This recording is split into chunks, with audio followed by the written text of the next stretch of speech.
What's good, chat? What's up? What's up?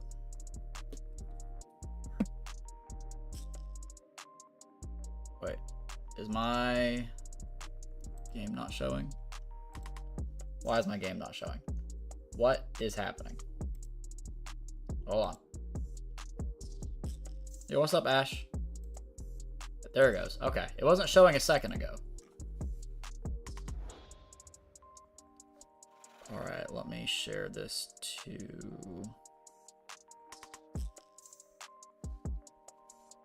my live streams.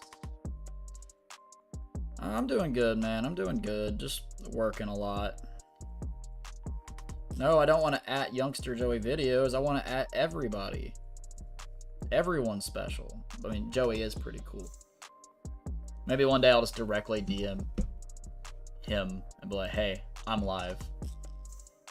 Bry! How you doing? How you doing?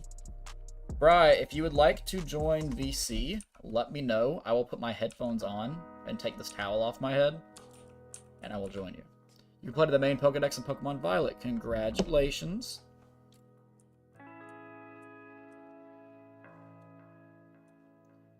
I'm a step closer to getting that shiny Meloetta. I hope you get it soon.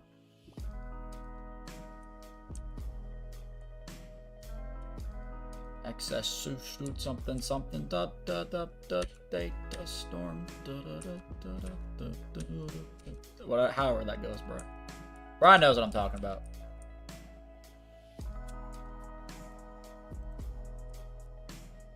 This guy gets a chat.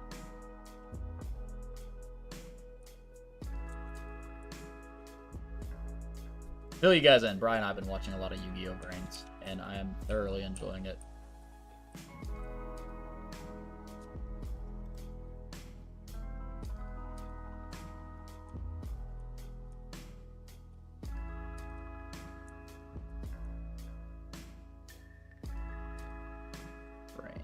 It's really good. I'm excited if it gets better, because you and I are around the time I stopped last time. So I'm excited to see if it gets better. Ash with that $1. I appreciate you, fam.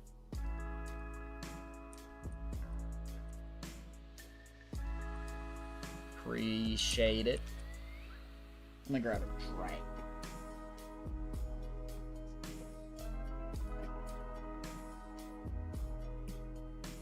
Open a cold.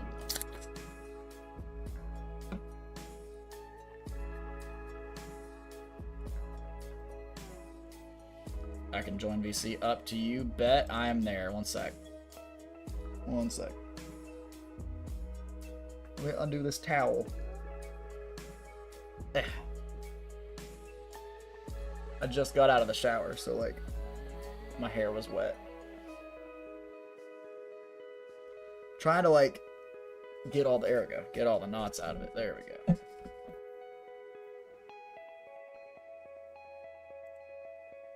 The beach.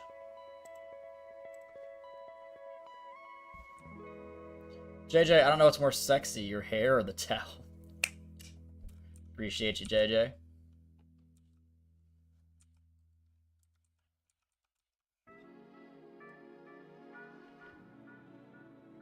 The answer is you. You're the sexy one.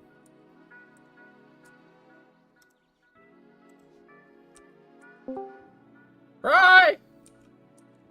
Turtle. Alright. Guess what cards, or what deck, just got announced to have new cards in April? Ancient Gears. No. I wish. Heraldic Beasts. They're the ones, you know, Trey and all those guys from Zexal? Yes. Their dad, he's the one that used the Heraldic Beasts. The one that like got sucked into that wormhole or whatever, or like was missing part of his face or whatever. Wow. Yeah, I haven't seen Zexal in so long, so I forget. I don't even know the dude's name. But I saw that and I was like, huh. Because like that's the last deck I expected to get support, because I forgot it existed, number one. But number two, like it's not really good. Which is more reason for it to get new cards, I guess.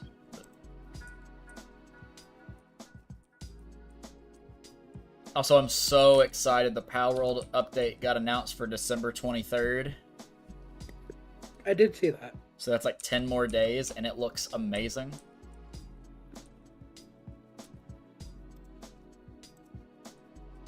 And like, I just moved my base in Palworld like a week or two ago. And if I can find a better location in a new place, I'm gonna be moving it again.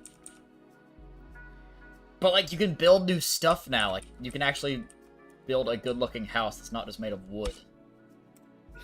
Or something. Like, it looks like an actual house.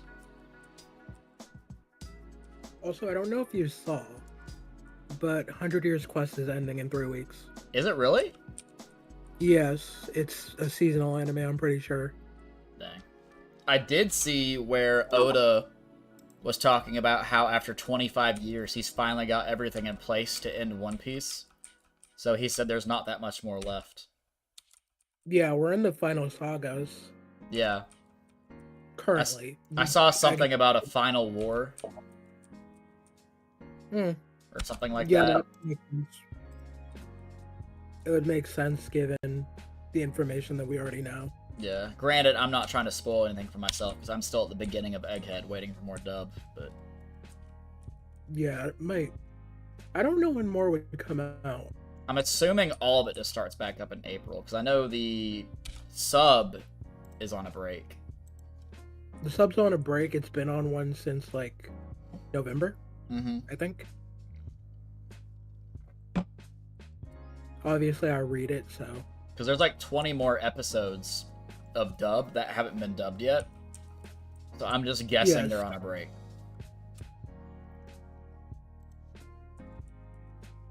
If I had to take a guess, I'm sure they've probably already dubbed it in all this time. And they're just probably going to wait until the break is off for the sub. That way they can release sub and then like a week or two later start releasing the dub and just have it like consistently releasing episodes. Yeah, more than likely. Because there ain't no way that they're about to be like me and like every time I decide to make a video, make it at the last possible minute. Yeah. Because the sub comes back in April. Yeah.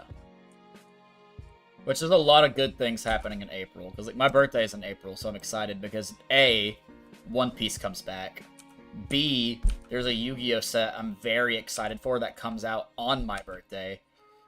And then C, there's a second Yu-Gi-Oh set that comes out at the end of April. April's a good month. April's a good month for me. And like the one that comes out on my birthday is a reprint set. So they just take cards throughout the game that need reprints or people want to have reprints and they throw it in there. And the last one they just did in November had like 5 Ancient Gear cards in it. There's only like 2 or 3 left from the old school Ancient Gear cards that people actually play competitively. So if those are in the one that comes out on my birthday, it's a birthday present from Big Daddy Konami, and I'll be so ecstatic. Because, like, I don't know, I know you don't play the actual card game, like, I know you watch the anime, but Ancient Gear, as, like, hyped as it is in the anime, saying, like, they're, like, legendary cards, and, like, only, like, the head of Duel Academy can, like, use it, blah, blah, blah, blah, blah. They notoriously get the short end of the stick in the actual card game. Like, a lot of Ancient Gear cards that get foiling are super rares. And so, for context for people who I have to translate this for, the lowest rarity in the game is a common, right? No foil, nothing. The next step up from that is super rare. We get the lowest of the low, basically, because all of our cards are either commons or super rares.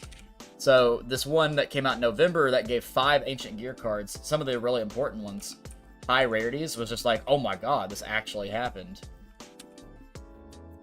Like, it turned a card that was a $30 common because it came out only once into, like, 7 different rarities for that one card, and you can get most of them for, like, under $1. It's a really good thing when this stuff happens. Because, like, I know people personally who told me they wanted to play Ancient Gear. They didn't want to spend $90 for a playset of that $30 card because you play 3 of it. And I'm like, I totally understand because that's a lot of money. Yeah.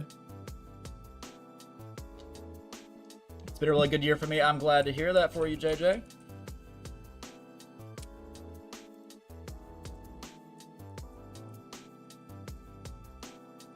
Yeah, specifically the cards that need to be printed at a higher rarity for all of the old school Ancient Gear cards that are competitively viable to have high rarities are Ancient Gear Wyvern, which was used in Arc 5 by Yuri that one time he did that Ancient Gear deck against Sora. And yeah, it was only on the field for like 0.2 seconds, so it doesn't surprise me if nobody remembers that. It was in that duel. And then there's a spell card called Ancient Gear Catapult. I actually don't remember if Yuri used that card in the duel or not. I don't think he did. He might have. I'm not really sure. But regardless, those are the last two. If those two get printed in high rarities, my whole deck's gonna be shiny.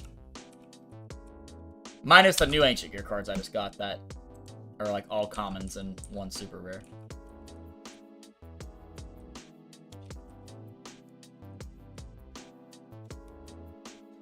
Yeah, okay, let me complain about that for a second, alright? I feel shafted by Konami, right? Because in the OCG, or the Japanese sets of the game, Ancient Gear Dark Golem, the retrain of Ancient Gear Golem. It's the bigger, badder one. He looks insane. He's got spikes all over him. He's got like this giant drill claw thing on one of his arms. He's punching the ground. It looks sick, right? In the OCG, it got like the highest rarity in the game, the second highest, third highest, and it's like it's not really expensive, but like it's like super shiny. Everything looks good, right? Then in the Asian English, the Asian bound regions that get English print, it got the highest rarity in the game. And then when it came over here, they're like, oh, here's your super rare step up from common. That's all you're getting. It's no other rarity. Congratulations, guys. That's the set. I'm like, are you kidding me? Why?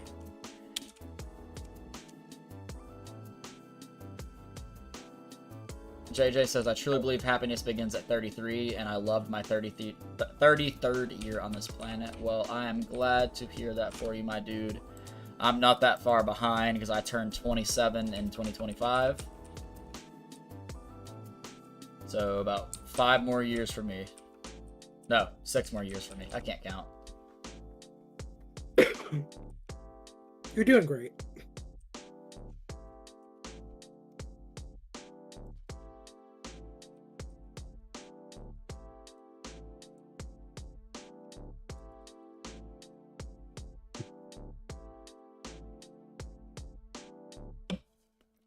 I'm drinking the strawberries and cream Dr. Pepper. Mm-hmm. It's really good. Really good. I love Dr. Pepper, #1, but like strawberries and cream. I didn't expect it to be this good. Now, don't get me wrong, it's not as good as that seasonal Dr. Pepper they had over the summer that was like coconut flavored. And like I hate coconut, but that thing was good.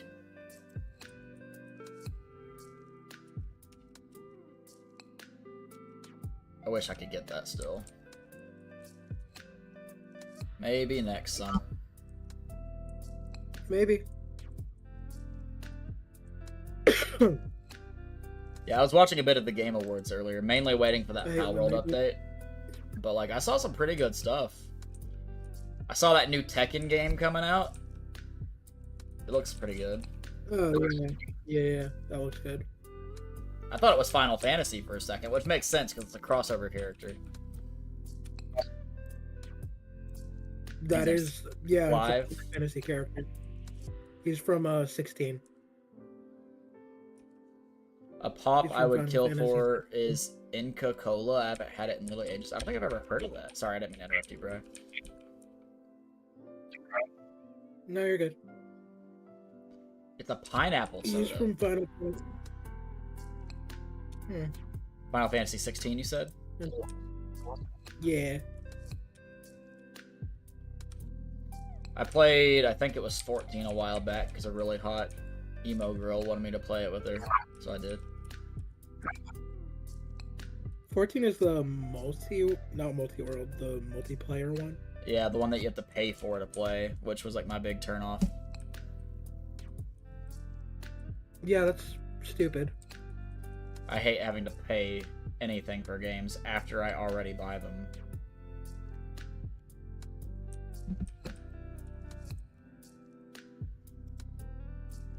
Yeah, I really shouldn't be streaming right now. I know I haven't streamed in like 8 days. My bad, chat.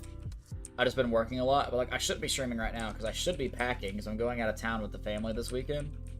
And we leave at like 9 a.m. Oh, so God. I should be packing. But like I haven't streamed in 8 days. I really try to stream as often as I can. I hate that I haven't been streaming much.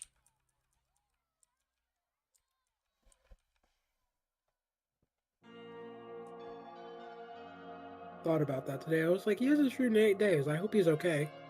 Yeah, I'm always okay. It's just like I'm always working, you know? Like it sucks because like going through my schedule, right? I work 14 hours on Saturday, so ain't no way I'm streaming that night. Sunday comes around. I close Sunday and have to work 14 hours on Monday, so ain't no way I'm streaming Sunday night. I get home from work Monday night after working 14 hours, and I'm exhausted, so ain't no way I'm streaming Monday night either. Tuesdays, it just depends. Sometimes I'm live.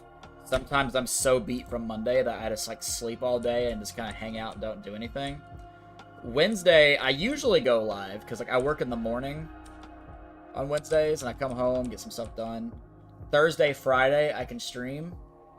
It just depends, but like sometimes I've got stuff going on. Like for this last week, I haven't streamed in 8 days. I've had stuff going on, but like I can only really stream like 3 days at most, basically, and I hate that. But yeah, it's just how life is. Yeah, like I just cannot bring myself to come home after working 14 hours and then sit down and live stream for another 2. Yeah, I don't blame you at all. You know, it's not like I've got like this massive following and people are like, where the heck are you? Like, we are paying money for you to like to live stream. And there are some people that are like, you know, memberships, so like they are technically paying me. But it's not like I have like hundreds of people that I have to entertain every night or something. Yeah. But even still, I want to go live as much as I can. It's not like I just don't want to stream. Yeah.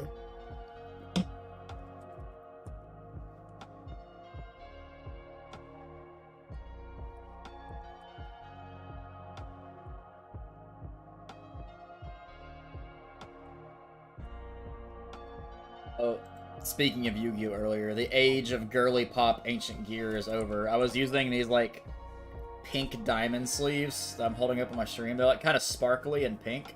And they really grew on me. I like them. But I put my ancient gear deck in these silver sleeves. Like, let's see, where is one? They're just, like, a slate color. And they look really good in the silvers. And I'm just hooked. Because I was playing them in coppers at one point. Because they look good in copper, too.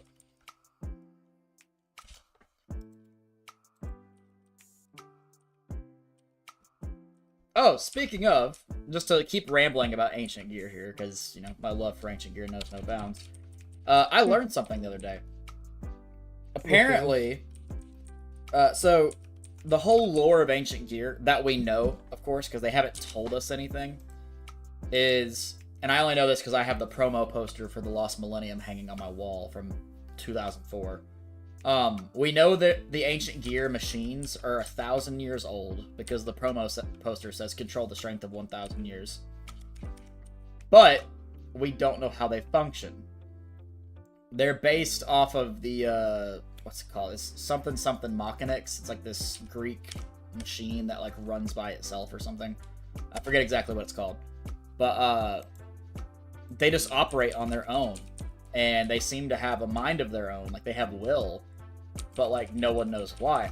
Well, apparently, some of the sub of the anime, like, whenever they summon ancient gear monsters, they have a chant saying, like, spirits of the something residing in these machines.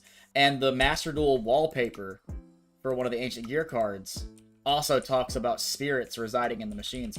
So, like, the theory going right now is that they're age-old machines that were crafted for some type of war, and then they've been possessed by some type of spirit. Whether it's the same spirit, like, branching out to all the machines, or different individual spirits is not known. But it's just a theory. I find that so much cooler than just really old machines. Yeah. I want to know more, but, like, they ain't gonna tell us. It aids to the mystery, you know? Yeah, exactly. They're supposed to be lost to time. No one knows anything about them, hence the name Ancient. But I want to know. Can you show me? I want to know. Can you show me? He did not have to go that hard on that soundtrack. But he did that for us. He did. An icon. Okay, I actually have to look this up because I have to know what the quotes say. I'm not gonna be able to get it out of my head. Okay. So in the sub and on the Master Duel wallpaper, they say, like, the sub chants say they carry ancient spirits or other similar terms to imply that ancient gear monsters may be old machines possessed by spirits, which could explain their functioning despite their old workings. This could also be the reason behind their glowing eyes, like all their eyes glow red except for Soldier, his are blue. But if you look at, where's it at? I'm trying to find the Master Duel thing.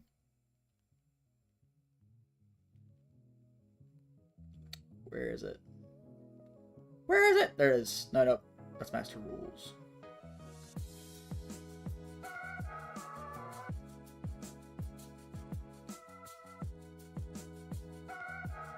Why is it not showing this to me? Do I have to sit up? Is that it? Am I blind because I'm not sitting up?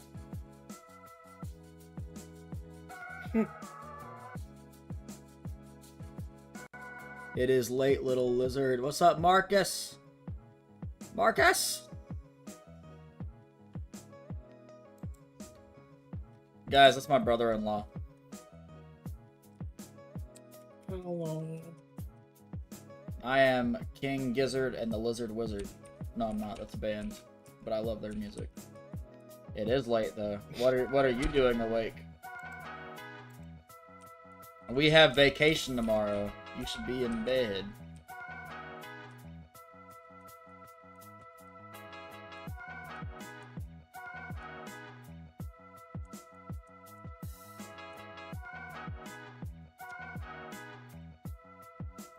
I think he just came in there and said that and dipped. It yeah, is late. but like, basically, no. What I was talking about, somewhere on that wiki, it talks about the Master Duel wallpaper too. I just couldn't find it. I think it's because I'm blind because I'm not setting up.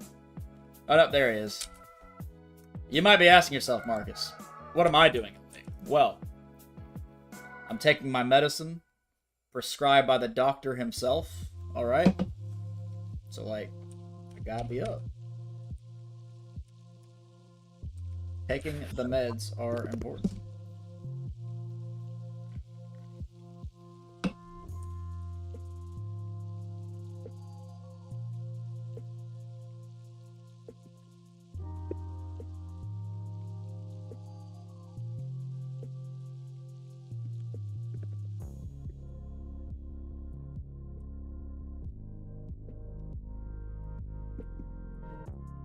Where is the gecko? You have a serious problem with comics? Why, did you get more? Buy more? Hey, Michaela says, hey, good looking. What's cooking, good looking? What's shaking, bacon?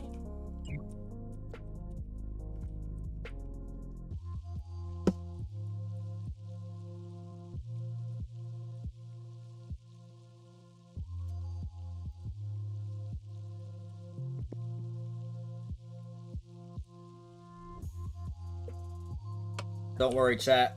There's enough of me for everybody. Okay, I've actually got to sit up. Legs are starting to hurt against this desk. Good to chilling. Yeah, 40 in the last 2 days. Them's just rookie numbers. We got to get those up. We got to get those up.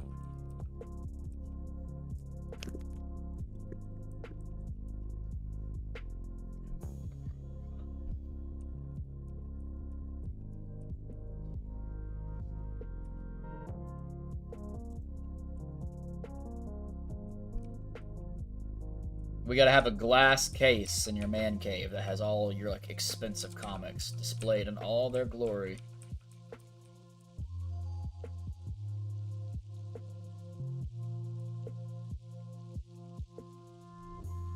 And then whenever my sister and you get into an argument and she says, "Oh, so you think you're funny, right?" You can open the door to your man cave and be like, "Actually, I'm comical." Whether she hits you or not will be up for debate, but you would not be wrong. How you doing? Good looking? I'm doing good, actually. Thank you for asking. As I said before, what's shaking, bacon?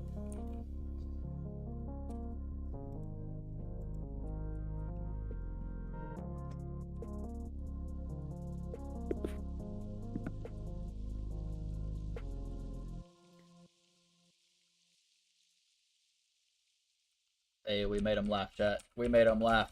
We did it. Let's go. That's what we've been like waiting for. Yo, what's up, Treble Dibs? Sending love. I appreciate it. Sending love back to you, my dude. Hi, Trabs. My dude. As the old turtle would say. But I still am the old turtle. I was gonna say, aren't you the old turtle? I am. I'm what you made me to be. My besto friendo. Besta friendo. Speaking of which, they announced that there's gonna be new news for JJK at the end of this month. I'm gonna go now and try to sleep since someone has to drive tomorrow. You can make Emily drive. Actually, no, don't do that. It's a bad idea. Yeah, you need to drive.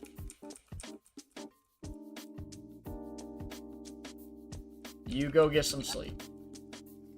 I'm gonna sit up and stress about not finding this lizard gecko thing. Lizard gecko. What is Treecko? I assume a gecko. Probably like a tree gecko. What is Treecko?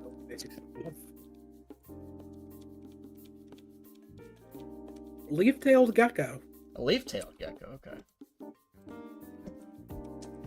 They're primarily based up on that, yeah. Interesting. No, I see it. Yeah, I see it. Shiny right here, right now. AZ, what's up? Alright, I'm gonna look up this Ancient Gear lore again, because now that I'm setting up, I'll be able to find that thing immediately.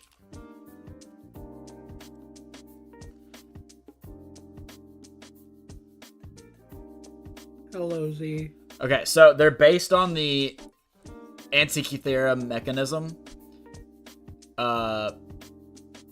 It's a Greek thing. They're strikingly similar to the design of ancient Greek soldiers.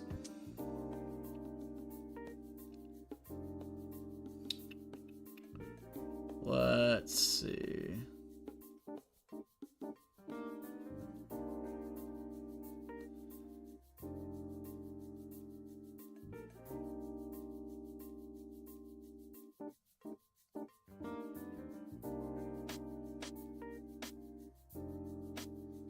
Oh, they must have removed it from there.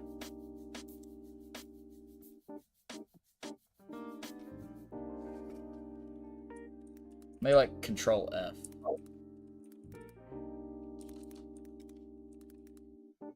Okay, I found it. So what it says is, and I quote, the anime summon chants mention that they carry ancient spirits or other similar terms. This seems to imply that ancient gear monsters may be old machines possessed by spirits, which could explain their functioning despite their old workings and be the reason behind their glowing eyes. The wallpaper version of Ancient Gear Advance, which is a spell card, in Yu-Gi-Oh! Master Duel also mentions they are infused with ancient spirits and are united in their purpose to eliminate every enemy in sight. But that's like literally all we know. And it gets my gears turning, no pun intended. And I have to know more. That is so interesting to me, and I cannot explain why. It's just cool. I have to walk up to Ancient Gear Golem and be like, what type of woman is your type? What type of woman? A Greek woman. Yeah. And he says, I don't know. I guess a woman with a large butt. And then I'm like, my best friend. Best of friend. What you drink? I drank the pepper of Doctor. The Doctor's pepper. The pepper that belongs to the Doctor. Crowler made Ancient Gears look so cool back in the day. Dude, honestly, I had no idea Dr. Crowler was voiced by Sean Schimmel. The same guy that does Goku. But now that I know that information, I cannot unhear it. No, I can't unhear it either.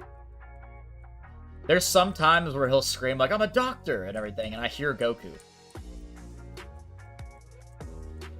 Just shows how good voice actors are. Yeah, like, I genuinely didn't know. Wait, Crowler? Yes! It's Sean Schimmel. He also voices, Ojama Yellow, I'm pretty sure. I can check. I'm pretty sure it's Ojama Yellow. It's one of the Ojamas. Great, now I'm not gonna be able to hear it. You're welcome. Sir, you are 56? You don't look a day over 30. Right?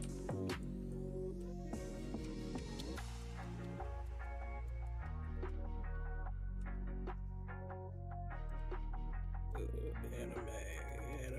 He was in Yu Yu Hakusho? He was also in Pokemon.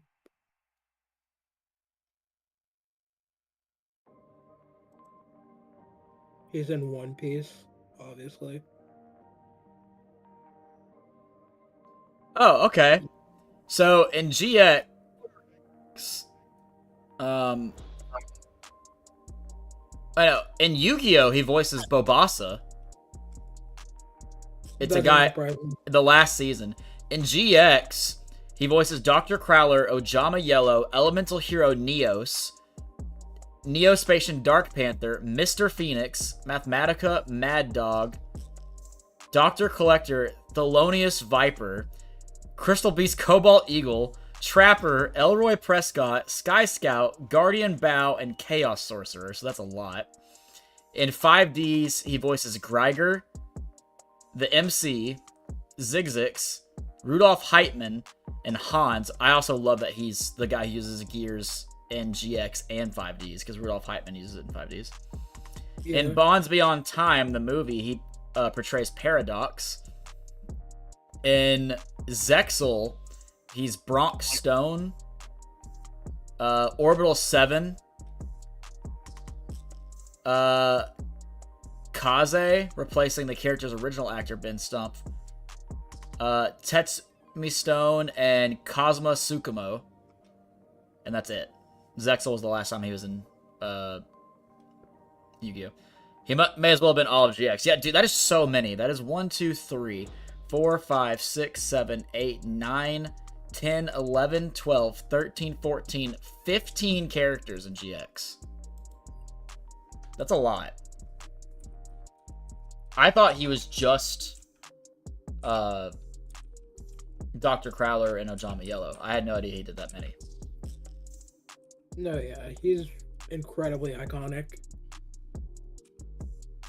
Like, odds are he is in an anime that you have seen. And just don't know it. Exactly. Because obviously everybody knows Goku.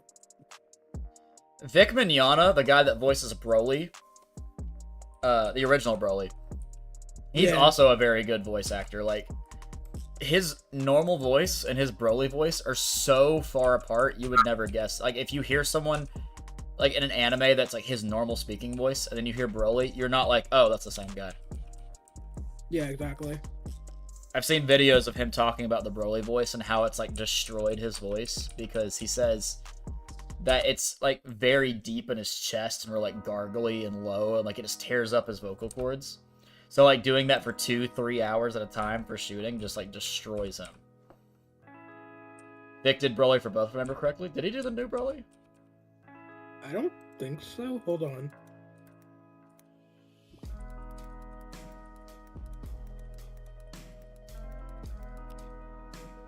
Dragon Ball Super Broly. Oh yeah! It was Vic Mignogna. Oh. He came back. Yeah. That's good. I'm glad they did that.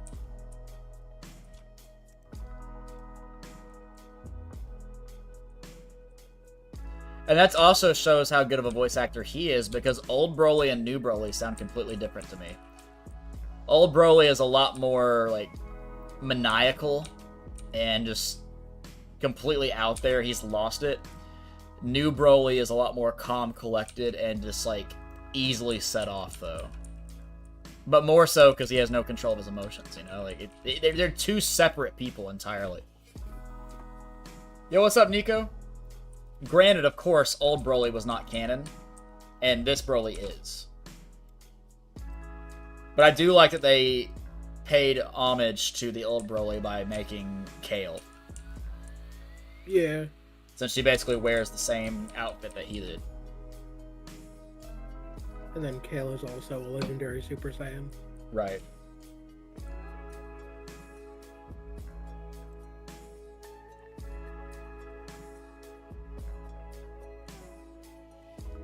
I didn't realize Erica Lindbeck was in that movie. I remember trying to find a theater that was actually open and showing that movie because, like, everyone was in the theaters and I couldn't find one that had any available seats.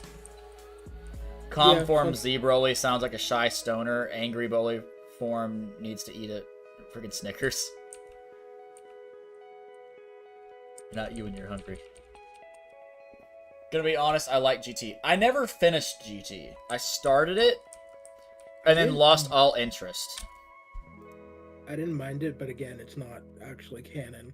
Right. I mean, like, I started it and, like, it was fine. It's just, like, I don't know.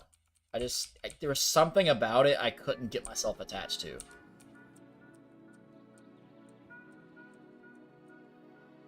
Like, I enjoyed Daima more than GT. I still need to watch Daima. It's good. The dub won't come out until, like, January, but so far, so good.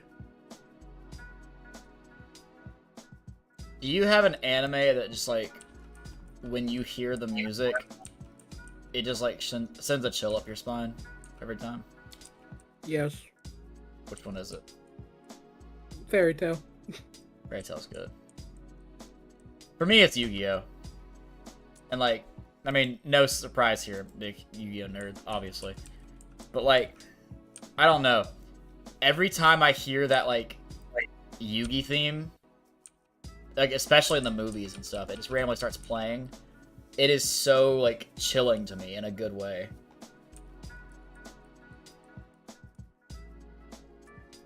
Like, whenever the Pharaoh shows up and you hear that do do do do do do do do, that one. Yeah. Yeah. Every time I hear that, I'm just like, oh my god, it's happening. This guy is about to get smacked in the jaw. Like, I get hyped.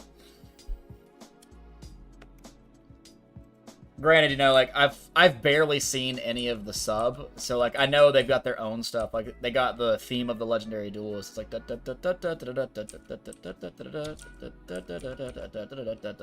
one.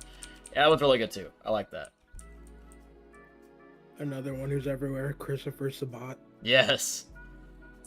Kira Toriyama said in an interview at one point he considers it canon but a separate timeline, so I think he more meant consider it. Whatever. Gotcha. Because I remember he said that he didn't work on it. Yeah, I think that was the whole thing. He had no part in it. Oh, trust me, Turtle, listen to the Spanish cover of Yu-Gi-Oh! Season 1 theme song. I would pull it up right now on my stream if I wouldn't get a copyright strike, but I know I would. They would slap that on my channel so hard. In Broly, he's literally like 4 different characters. 5 different characters.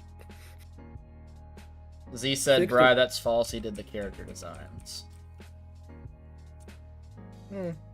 I had no idea. I thought he was completely removed from it. That's just what I thought. I mean, I could be wrong. I've heard he's completely removed from it, yeah. Wait, Google search. Let's find out. Did Akira Toriyama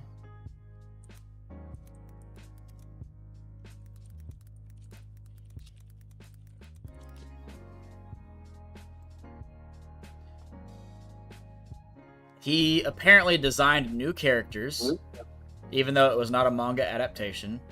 He designed Mexican Vegeta, and was the artist for Blue Dragon. Okay. I did not know that. Also, when I said the word Google, my phone was like, yes? You called? And I'm like, how come this never... I was like, this never works when I say, okay, Google. Oh, but see how it said, sorry, did you say... It says, how do you... It says, try saying, how do you say sorry in Spanish?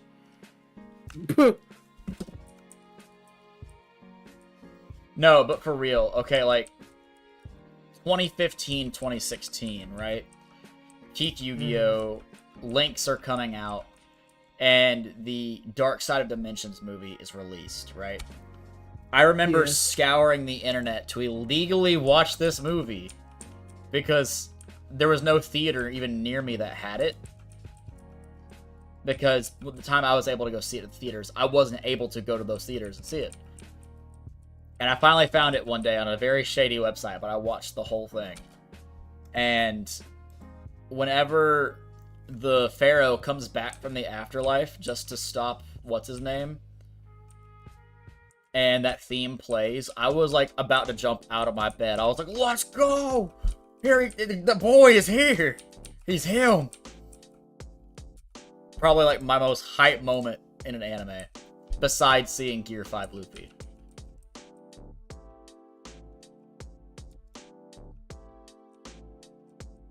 Well, Z, when I said peak Yu-Gi-Oh, I mean, like, everyone's talking about Yu-Gi-Oh again. Everyone's excited because, like, things are changing. There's a new summoning mechanic, new anime. The Yu-Gi-Oh community itself was changing entirely because the rules had to change because this new type of card was coming in. And, I don't know, it just changed everything about the game. Like, adding Synchro monsters, Xyz monsters into the game was one thing, but, like, it kind of just, like, what's the word I'm looking for? It, like, just merged into the game. Some people didn't like it, but it went right in. Pendulum was weird, but, like, a lot of people just skipped it, basically. But Lynx, they fundamentally changed the entire game from the time they came out. So, like, that's what I mean when I was saying, like, peak. But if I'm saying, like, best time for Yu-Gi-Oh, like, peak Yu-Gi-Oh, like, for me personally, I would have to put it around, like, 2004, 2005, which would be like Yu-Gi-Oh! GX, Yu-Gi-Oh! 5Ds-ish era.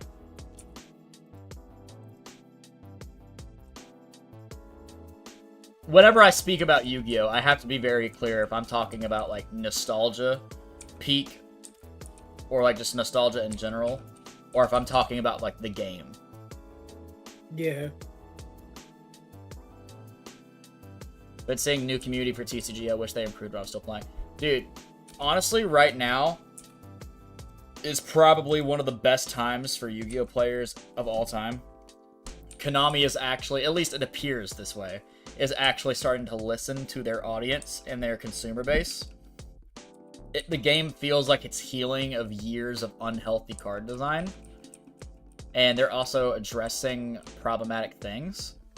Now, what they do with this small little, like, jump or, like, little window of time that, like, looks like things are going in the right direction is entirely in their hands. They could all fall apart and crash and burn. or like the game could actually become healthy and no one ever like, you know, like in mass talks crap about it the way they are right now. Like everyone's gripe with Konami is like, oh, they purposely put like the best cards in the highest rarity set, like just forcing these things to be expensive. The ban list is like not even to balance the game, but to push the next product. The game itself is too expensive. All these things, and like most of which, for the most case, are true. But like, at least it appears that they're trying to fix that, and it's going in the right direction. Whether or not that holds out, we'll see. But like the game itself, at this point in time, feels like it's starting to heal.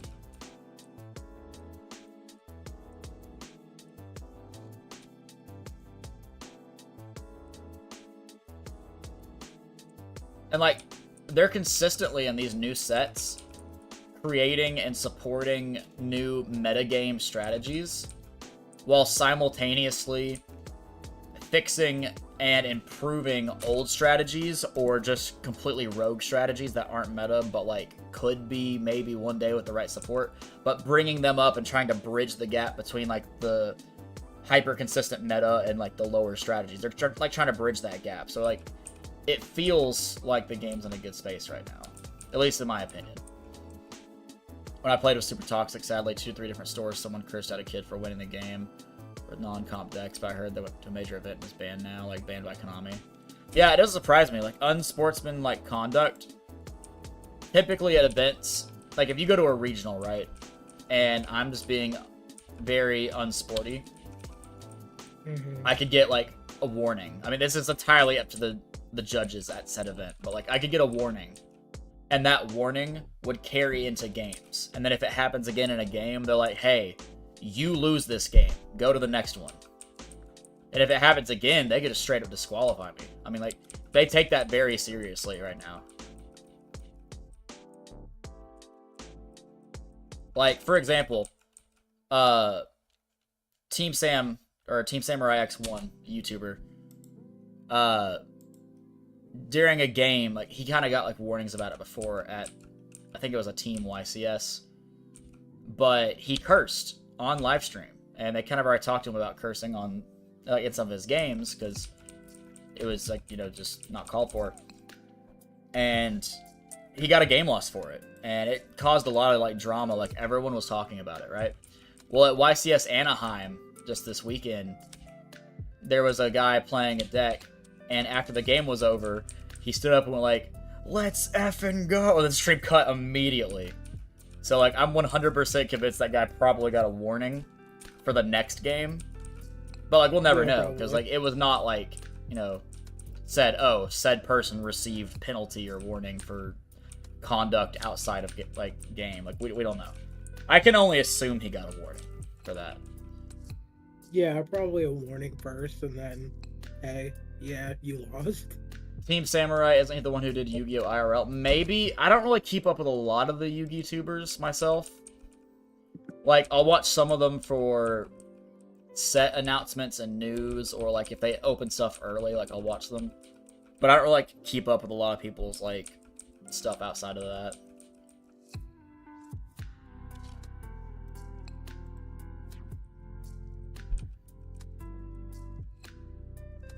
Yeah, Sam, though, he was pissed about getting that game loss. So for, like, 2 months straight, every time he'd do, like, a new video, he'd start with the exact curse words that he said, and be like, what's up, guys?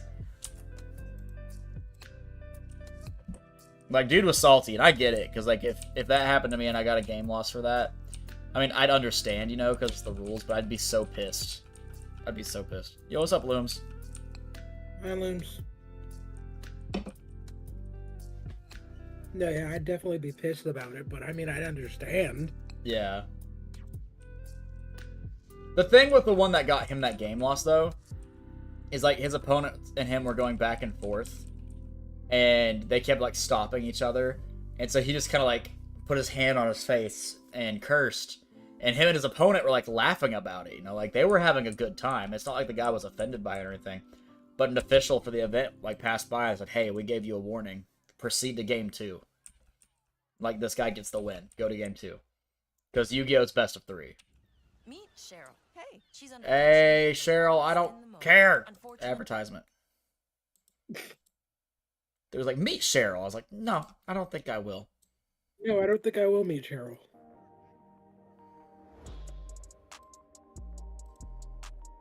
To be honest, favorite GBA game, like top 5, was Yu-Gi-Oh! GX Duel Academy. My favorite one, mainly because it's the only one I own, but like I just genuinely love it because it's so old school, is Yu-Gi-Oh! World Championship 2004. It is... I don't know, it brings me back to a way simpler time. If he was saying from a headache, like, don't give him a game loss, that honestly sounds like a slip. No, he was cursing because, like, his opponent just had every answer for what he was doing, so, like, he cursed, and him and the opponent were, like, cracking up, or not really cracking up, but, like, you know, cutting up about it. Like They were both fine with it. Yeah, he was basically saying, like, man, you just got everything. Good, like, good lord. But he, you know, actually cursed. I'm not going to on my stream. But, a judge walked by, and even though they were both fine with it, the judge was like, we gave you a warning already, proceed to game 2.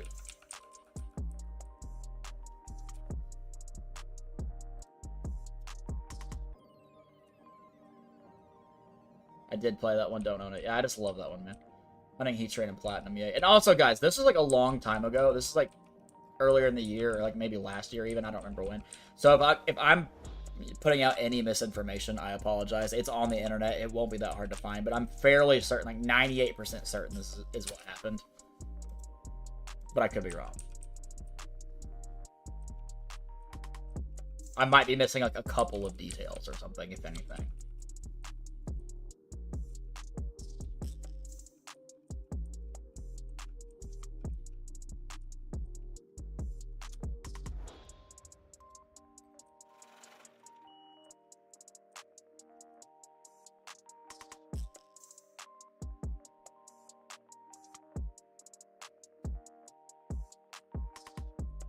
Friendly banter cursing isn't game loss worthy to me, but then again, time and place, I don't know exactly. Maybe because there's proximity.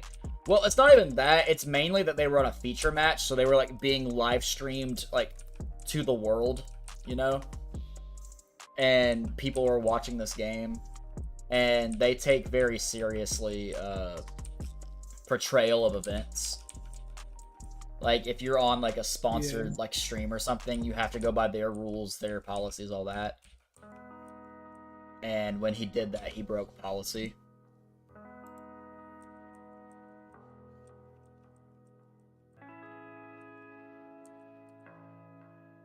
Yeah, that makes sense. I myself have never been in a feature match. I really want to one day. But like you just get chosen randomly for it if you're doing really well. But if you're like at Nats or like at a YCS or something, you're on a feature match, or like if you're at Worlds or something, they'll make you like re-sleeve your entire deck in their official sleeves and play on their like YCS mat or something. That way when you're on stream, like it's all like professional and everything.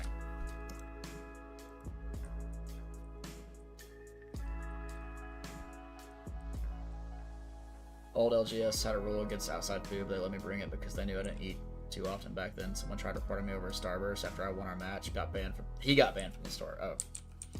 Yeah, that's just petty.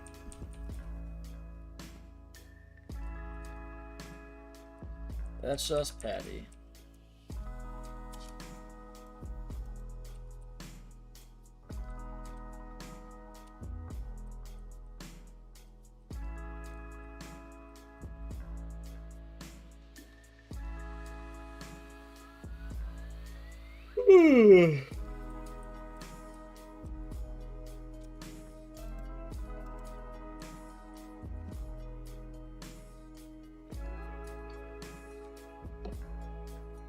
He's also a grade A jerk in general. I don't like him. See, I hear stories sometimes of like players at shops being absolutely atrocious. And it's weird because like most of the time you won't ever see that. Because at the end of the day, we're all there to play a child's card game. Yeah. That's way too complex for a child. But like, I hear stories like of crazy things. Like, there's a guy on YouTube who's his whole channel is like finding these stories of like Yu-Gi-Oh players or Magic or Pokemon players at shops, like getting so bad to like where they get arrested or something. Hey, he'll find reports about this, and that he'll just make stories on it. And like he'll stay as true to like the police report or like the admissions of the store itself as possible. But it's insane, some of the things he finds.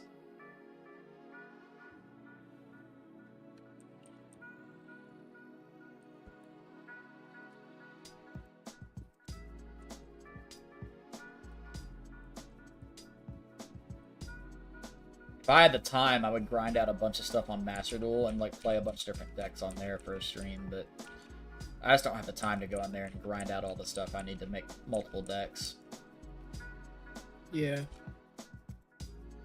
He's the only one like that, and funny part is Jerk bought 3 plates of Chinese food and didn't say anything, but I guess the FNM I skipped, he was on his final warning because he threatened to break the manager's legs. Good God.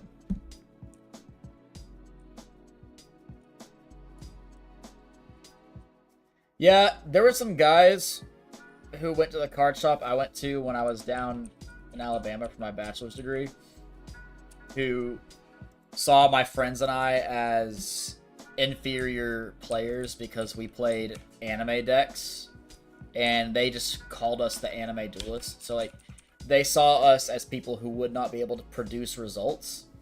So, story here is, the card shop I went to wanted to have a sponsored team for events.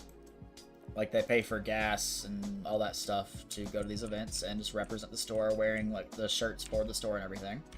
They said it'd be 4 people, so my buddies and I, all 4 of us, we applied. And you had to do, like, an application and everything, and we were the ones, all 4 of us were chosen, because it strictly said you cannot be affiliated with other teams or anything, and the other guys were on a official team.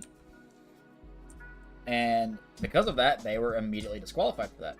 Well, they didn't like that, because they were saying, like, oh, well, these guys are going to lose out early in the rounds, they're not going to produce results, you're going to be, like, embarrassed and everything. You should have people like us who are going to actually, like, do well at these events and get prestige and stuff like that for the store. And the owner and one of the guys got into a screaming match about it. And it's funny because eventually the owner kind of caved and was like, hey, we'll do an 8-person team. And like, all 4 of them were on the team with us. There was no communication. We were basically on 2 separate teams. But I think 3 out of the 4 of us placed better than 2 of their guys. One of their guys did better than all of us, but just barely. And 2 of us did better than about half their team as well. Like, I'm pretty sure one of them was in the hundreds in their placement. One of them was, like, in the 60s. I got 50th place exactly. A friend of mine got, like, 28th or something. And then one of their guys got, like, 26th. So when they went back to the store, and we went back to the store, the owner and then they got into a fight about it. They're like, oh, you made like this whole fit, and you said you guys were gonna do better than them, but like almost all of them outplaced all of you guys. So like, what do you have to say for that? Because this is ridiculous, especially after you made it such a big deal about it. And it got bad. Anime decks. Oh no, you mean fun for you, like the game designed for. Like, no, like, okay. Especially at locals. Well, this is a regional tournament, but do I play an anime deck? Yes. I play Ancient Gear. I've been playing Ancient Gear for 9 years. I've been playing it way before it was good. Do I play it now just because it's an anime deck and I'm playing it just for fun? No. I play it because I have a genuine, like, connection to the deck. Like, there's a lot of nostalgia in it for me. Like, I remember seeing Ancient Gear Golem for the first time in anime, and I was like, this is the guy. He is him. This is the GOAT. But I also play it because I genuinely believe in the deck, and I think it can do really well at events, especially this last format we were just in. I feel like it can do really well. And ironically, it showed up at Nationals this year, there was a guy in Fargo, North Dakota, who got a regional top with it. I think he got top 8. There have been 2 or 3 regionals that I was like in the 20s or 30s, so like I was close to getting my regional top, but I didn't quite make it, so I was, close doesn't count. But I was close. Like, the deck does really well blast format, and I think it can do well in upcoming formats as well, but like that's, yet to be seen. We just gotta see what happens. But I genuinely believe it is a solid rogue strategy, and no one can tell me different.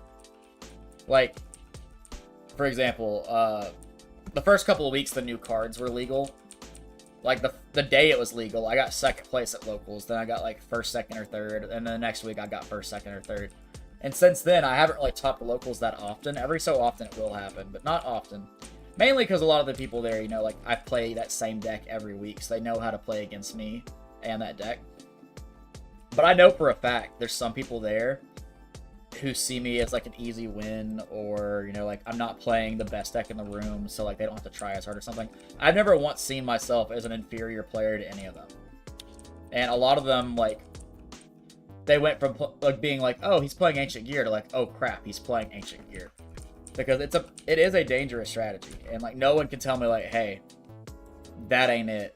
Play a different deck because it's a bad deck. I'll be like, cool, that's your opinion. You want a cookie?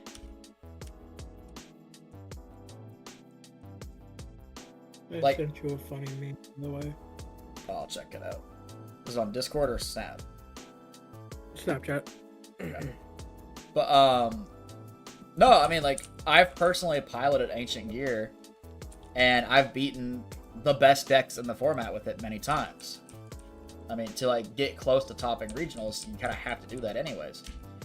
The first regional, I was close to topping. I got 31st, so I was top 32, but the invites were top 16.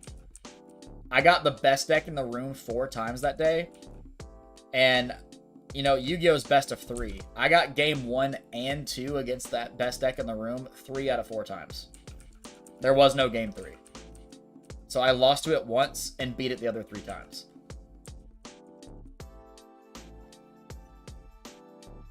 Gears got such good cards recently. I mean, yes and no, right? And like, sorry if I'm boring you here, bro. But like, you're good. It's, how do I describe it? Okay, going by name, Ancient Gear Advance is a continuous spell card.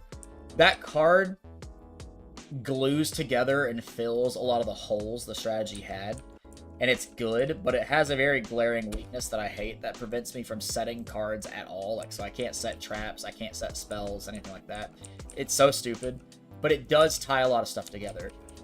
Ancient Gear Dark Golem is the Ancient Gear Golem we've needed all along. It can be special summoned, it searches 2 cards, it sets up a lot of stuff. Its name becomes Ancient Gear Golem.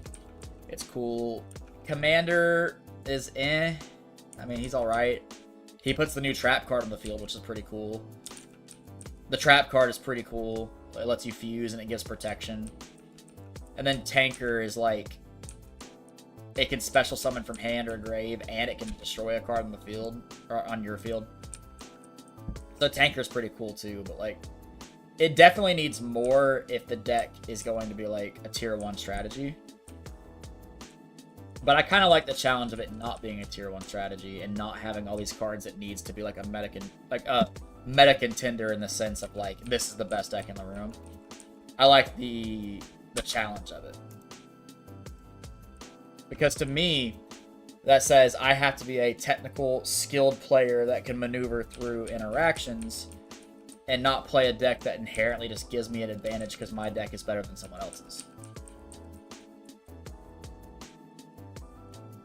Granted, advantage doesn't mean win, of course. Like, you have to be a good player and pilot of the deck no matter what and have skilled interaction. But yeah, inherently playing a deck that, like, is the best deck in the room is just better overall than playing a deck that, like, no one is putting their eyes on. It's just not seen as a good deck. And it can't do even half of what the best deck in the room can. Like, you're comparing a bike to a motorcycle, basically. Yeah, that makes sense. if you got X amount of match wins, they'd pay in full to go to an MTG Pro Tour standard event. I missed it by 1 game. Oof.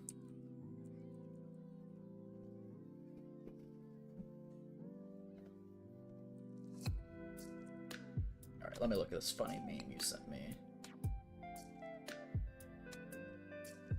I kidnapped Mokuba.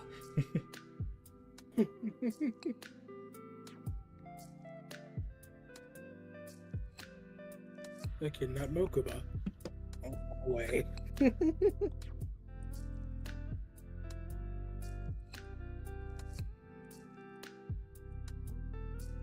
sent you a funny meme.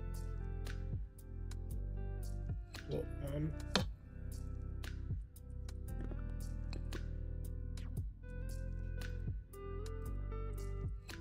It's a useless fact.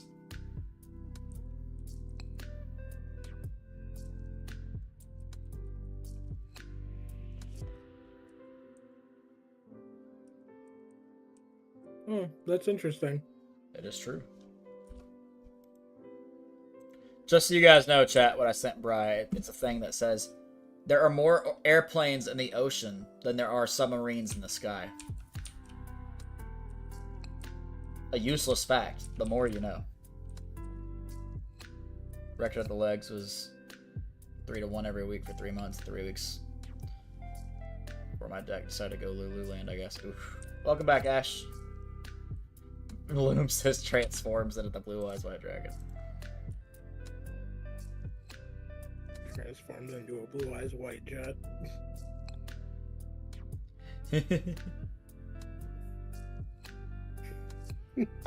that made me chuckle.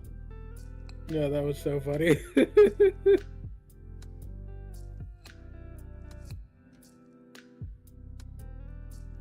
You like the Boondocks, Bri? I do, yeah. There you go.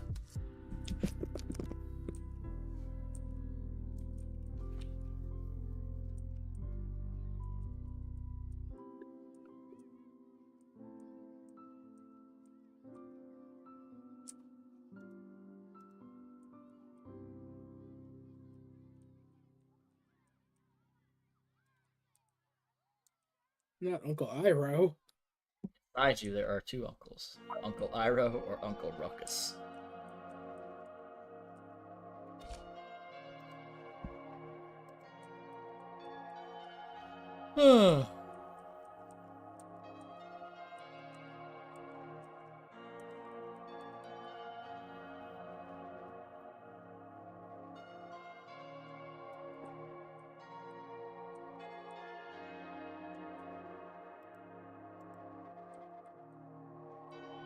After the stream, I really need to pack. You want to watch some Yu-Gi-Oh! Vrains while I pack? Yeah, we can do that. Yeah.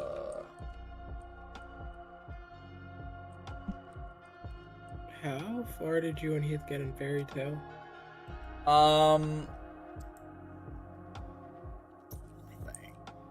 Oh, Guild Arts is fighting Byro. Like, it's the start of all the stuff at the Key of the Starry Heavens. Oh, okay. They just got the Clock Hand. Makes sense. Okay.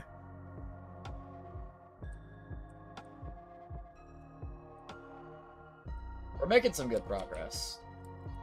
Because that, then Grand Magic Games, right? Yeah, I'm trying to get him to the Grand Magic Games. Yeah, that Grand Magic Games. Then after Grand Magic Games is the Eclipse Celestial Spirits. And I think after that is Tartarus? Tartaros? No, Sun Village.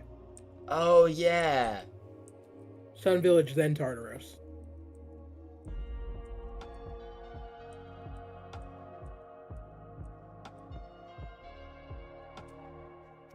Forgot about Obviously- Sun Village. Because obviously there's the Grand Magic Games and then the Dragons that come. What's his name? Oh, this is gonna kill me.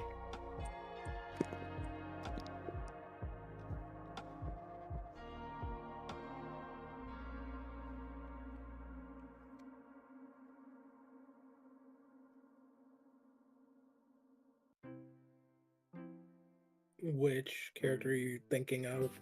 I'm Googling it because I can't remember his name for the life of me. I'm having a brain fart. Atlas Flame. Yes. Yes, I love Atlas Flame. He's great. The turtle don't get taken away by Pennywise or Art the Clown. Gotcha. Love it. Is good old Heath Bar online right now? No, he's not. Dang. Guess he had a long day at work. Heath, or I miss you. I miss you, miss you, miss you. Don't waste your time on me. You're already the voice inside my head.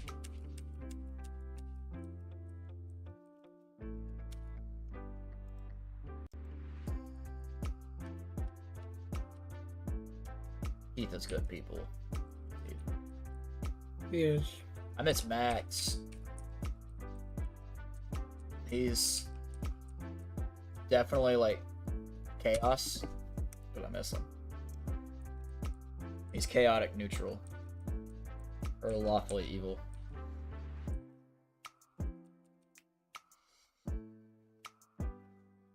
It would be incredibly crazy if you guys ended up playing Dungeons and Dragons. Dude, you're telling me. I'd watch it. I kind of want to do a series on that now. Where, like, we all have to have our cameras on.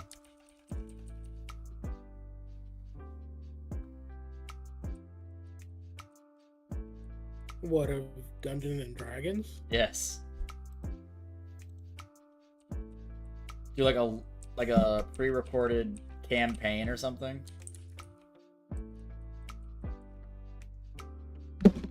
Could be fun, honestly. I can already see it. If we're like going through a dungeon or something, Keith is gonna be the one that's responsible. He's gonna be like, all right, we need this, this, this. You guys good. Max's character is somehow going to get drunk and end up with 2 women at his side. We're not gonna know where the women came from or how he got the alcohol, but it's somehow gonna be there. So his character is gonna be drunk and not able to help us. And then somehow I'm gonna be the one that trips every single trap or makes every bad roll that gets my guy killed, like almost every time. I'll never forget. One time I rolled a nat 1 and I punched somebody in the dick. Didn't mean to, but I punched somebody in the dick. I remember when I did the One Piece campaign with Sammy. I didn't roll a nat 1, but I rolled like really low. And my guy was lunging for an attack. And she said like, so you don't meet the requirement. You lunge for the attack. He dodges out of the way. You go face first into the wall behind him. And I'm like, oh, great. So I'm just freaking dead because he's going to turn around and hit me, right?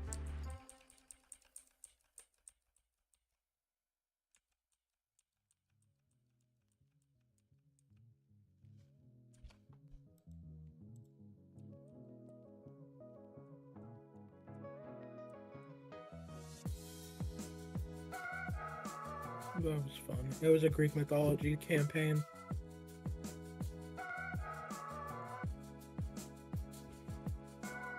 Yeah, I think so too.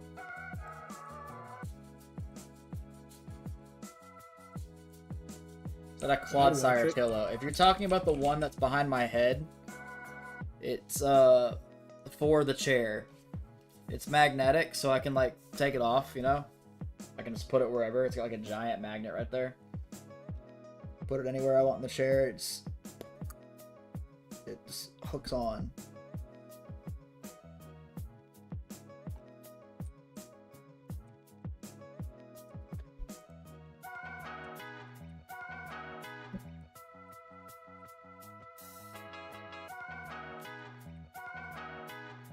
Yeah, I've actually been dedicating so much time the last couple of nights to Yu-Gi-Oh! Though.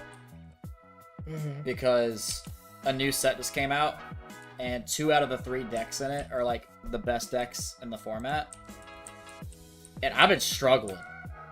Like, I have not been able to beat either of these decks at all yet. and I've been having to like fine tune and fix mine here and there.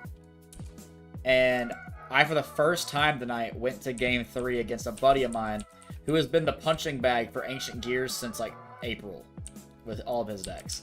He's playing one of these new decks, and he has been absolutely bodying me with it. Like, it's been bad. But, like, ever so slowly, I'm clawing my way up the ladder, and I actually got a game on him tonight. Legit. I actually could have 2-0'd him. But the first game, I was very distracted by the Game Awards, and I just made a dumb play. And it cost me the game. But, I did get a game on him at some point tonight. So, like, I'm progressing. It's just, it's taking so much time and practice and, like, just learning how to play against that thing.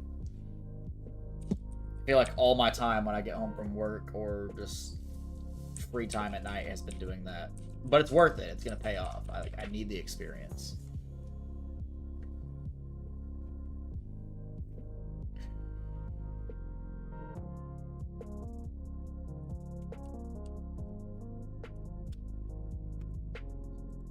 I gotta call my friend Jake at some point and tell him about one of the games. Because we did this thing where, in my opinion, practice for Yu-Gi-Oh! Or any card game is not, like, just playing the game, right? Like, it's like a sport. Like, if you want your serve to be better in tennis, you don't just go and play, like, a whole bunch of matches in tennis. You sit there and you practice the serve by yourself in the court over and over and over.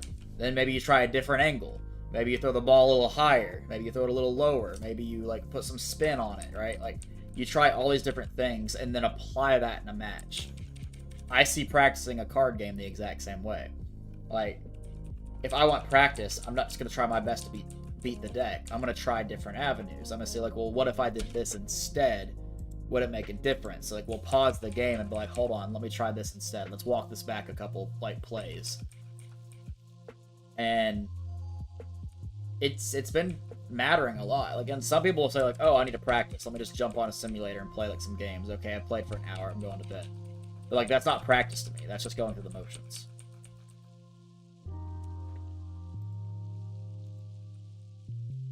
How's the Game Awards? I might watch some of it as I sleep, whenever that is. I didn't watch a whole lot. I was mainly just watching for the Pal World update.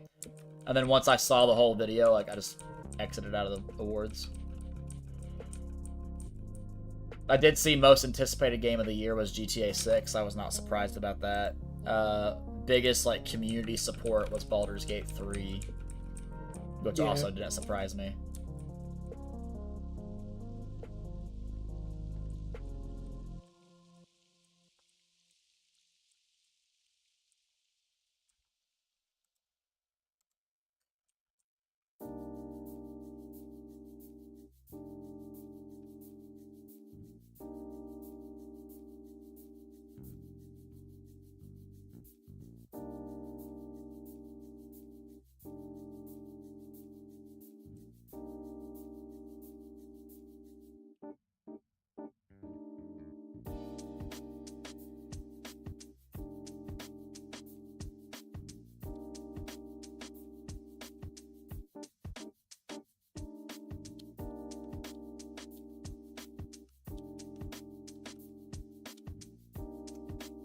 Sometimes talking about Yu-Gi-Oh! Makes me realize how much of a nerd I am. Wouldn't have it any other way. Like, there was one time I was talking to Max about it or something. I remember he, like, just openly said, man, I didn't realize how much of a weeb you were. And I was like, hey, I don't take offense to that, actually.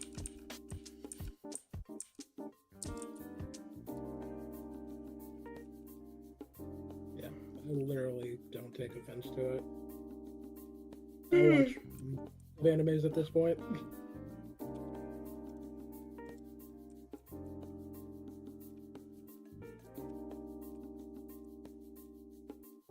I'm like that with Metal Gear, no worries. It's crazy, because since I'm collecting every card in the Yu-Gi-Oh! Trading card game, I'm going through set by set by set since the game came out in September of 2002. Example A of what I'm about to say. Like, some people say, like, oh man, I haven't heard of this card. When did this come out? And I'll be like, oh, it came out in this set in this year. They're like, how do you know that? I'm like, Don't ask questions you don't want answers to.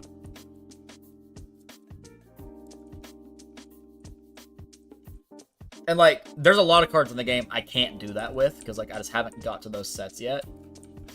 But a lot of the older sets, there's a good majority of the cards I can, like, either tell you definitively it came out in this set in this year, and maybe even the month. It just depends on the set. And there's some where I can take a guess, like, oh, man, I know, like, it's from around this time. Like, it probably came out in this set. I'm either exactly on the set or a couple sets off. And then there's some I just don't know. But, like, there's a good chunk of cards I do know because I had to collect them and buy them for that set. Not even Pokemon, but Mortal Kombat or Metal Gear. I can go on and on about stuff in Pokemon too. But yeah, Pokemon not as much as you think compared to the others, even though I hunt a lot. I mean, that's totally fair, though. I mean, you do what you're passionate about, you know? And Yu-Gi-Oh! For me is like, I can go on for hours about Yu-Gi-Oh! But the reason I can is it's more than just a game to me, honestly. Like, at the end of the day, it is just a hobby. Like, let me start by saying that. Like, you know, it's not my entire life. I don't spend as much time on it as, you know, someone who, like, has an obsession does or something. It's not like I'm on there, like, 10 hours a day playing it out, watching the anime nonstop, collecting all this stuff, yada, yada, yada. But I do collect seriously and everything. That's not that I'm saying I don't. But the reason I say it's more than just a game to me is it was deeply ingrained in my childhood. It was a big part of me growing up. I made a lot of friends in school. And going into adulthood, I've made some of the best friends of my life through that game. And we've done so much more than just, you know, sit down and play card games. We hang out, we've gone bowling together, like, just do other things besides the game, you know, like, I've made so many great connections through it. Like, I owe a lot to the game, honestly. So like it's more than just a game to me. It's part of my life. It's part of who I am, and it's just it's something I'll never change. Like I genuinely made some of my best friends from that game. Like, for example, when I was in my bachelor's degree of college, I would drive to a different city. Granted, it was only like 40 minutes away to play at this certain card shop that I found that played Yu-Gi-Oh! And some of the guys I met there, like, they're just like brothers to me, and I talk to them every single day. There is not a day of my life I don't talk to these guys. Like, we call on the phone, we hop on Discord, we text. Like, heck, I even drove 5 hours down there a couple weekends ago and stayed like the night, like 2 or 3 nights with one of them on his couch, and we went to a big event on a Saturday, and we all just hung out. I went to the card shop down there, saw some of the guys. And it's just nice. I do that sometimes. Like, I could not see my life without Yu-Gi-Oh! For that reason. And if somebody's got a problem with that, it's like, oh, it's just childish that you play this card game. You know, kick dirt, kick rocks. No, yeah, exactly.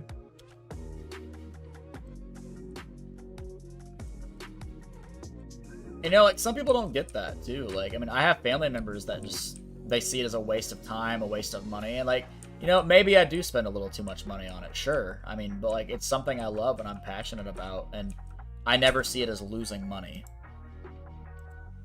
Yeah.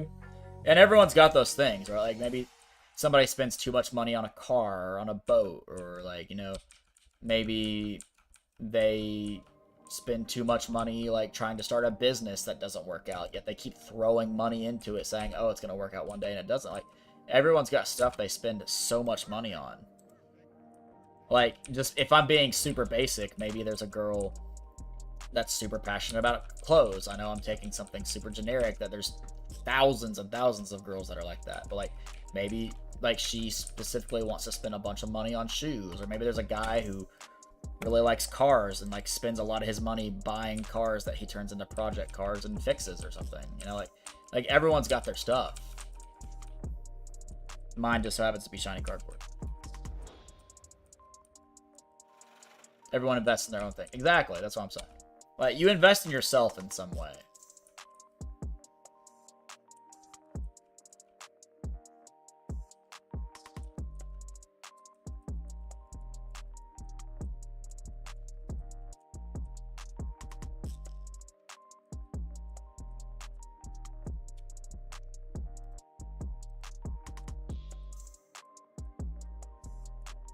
Before we watch Yu-Gi-Oh! Brains, I am gonna get a bottle. You're good. Bottle of water. Water. Water bottle. It blows my mind, honestly, like how some people say certain words. Like one of those guys I was talking about. Like he'll talk just like I do, and then randomly say water instead of water. He'll go water. And I'm like, why do you say it like that? He's like, what? I was like water. It's water. It's just how people are raised and like how they learn how to say things. It baffles me though, because like it's not like an accent. Like well, let's say like water or something. He'll go from talking normally to water. Or like how some people will say oil, but that's all oil. Oil.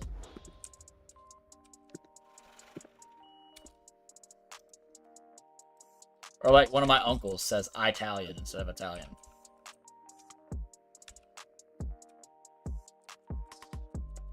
Yeah, no, that's interesting.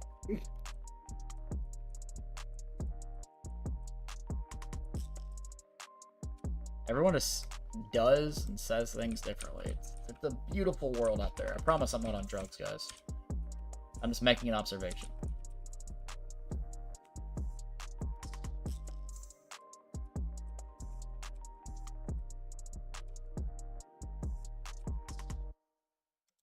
One of my younger brothers always pronounces milk, and we lived in the same house growing up. I've heard some people say mulk and mulk, but never milk. I've also heard someone say pillow as pillow. Yeah, that's interesting. Also reading Looms' message exactly how it is. Ha ha ha, one of my younger brothers always produces milk. Milk. And we lived in the same house growing up. He produces milk. I'm sorry, version. I had to poke at it. I'm sorry.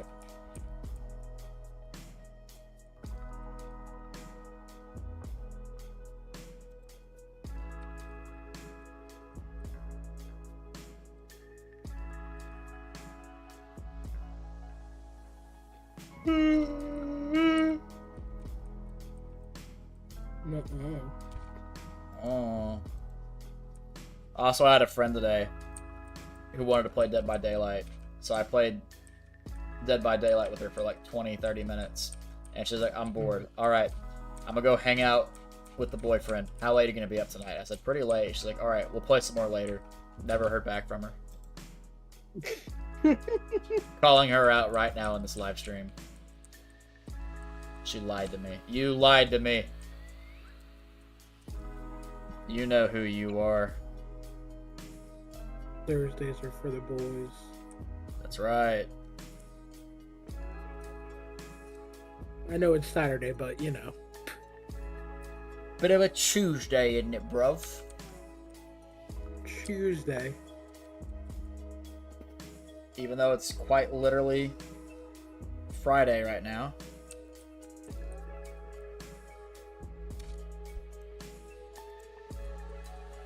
It's still Thursday for me. Yeah, you live in the past. I do live in the past. It's 1:29 a.m. on Friday for me right now. 10:29 p.m. Loom says, I'm tempted to walk down to the store if they got food available at the gas station. EST hype, let's go! East Gang!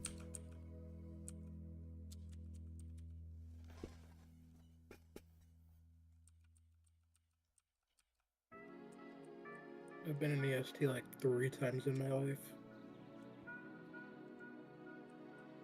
New York, Boston, and Atlanta. Boston is Mass, right? Yes, Boston, Massachusetts. Yeah. What, were you up there for PAX? Like PAX East? Yes, PAX I went North? to PAX East in 2020.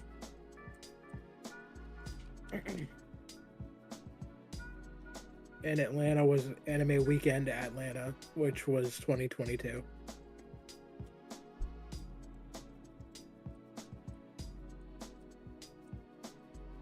You'll be okay, you're not starving or anything. I mean, as long as you're not starving, bro.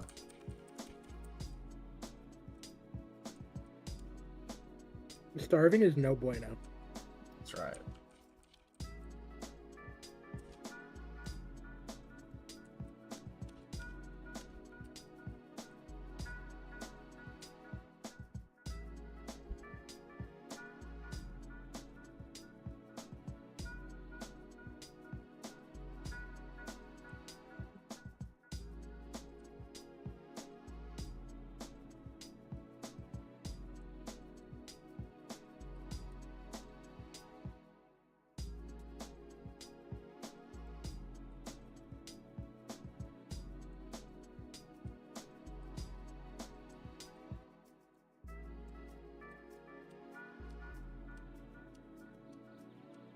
Not gonna lie, I'm thinking about getting a cup of milk or something instead.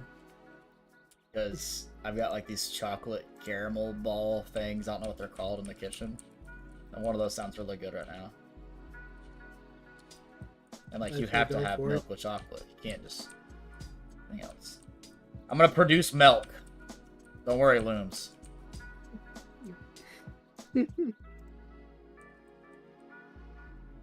Mostly just like I'm awake and beer munchies. I've had my foods and fruits and veggies today. Gotcha.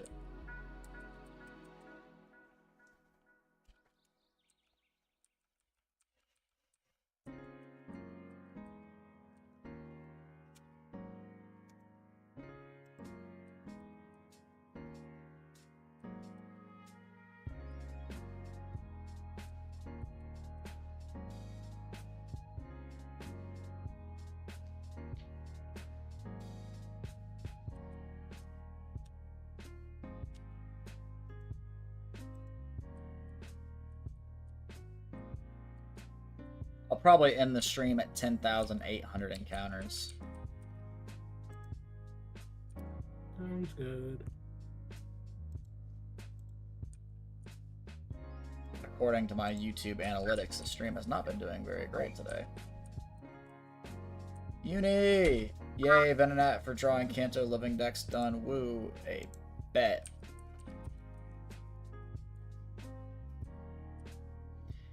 Hazelnut cereal milk thing wafer I had today would have been nice with milk. Nice. This thing I'm talking about is in a very fancy gold looking wrapper. It's probably got like a name and everyone's gonna be like, oh, I know what that is, but like I don't know what that is.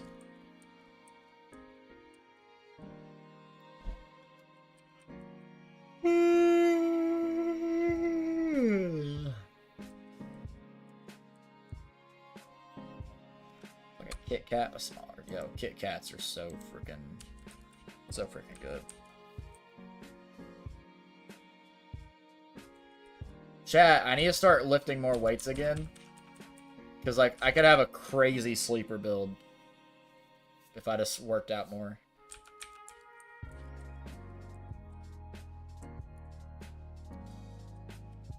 My biceps are barely even decent. They're not great or good.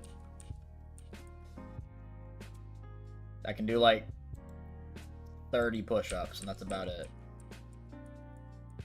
Which is probably better than average.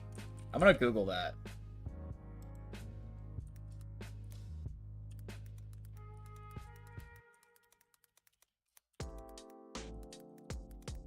Uni, I know you mean Vegeta, but Venonat and Goku is an interesting crossover.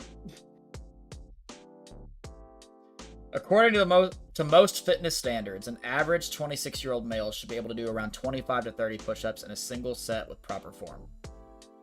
Which is about what I do, so.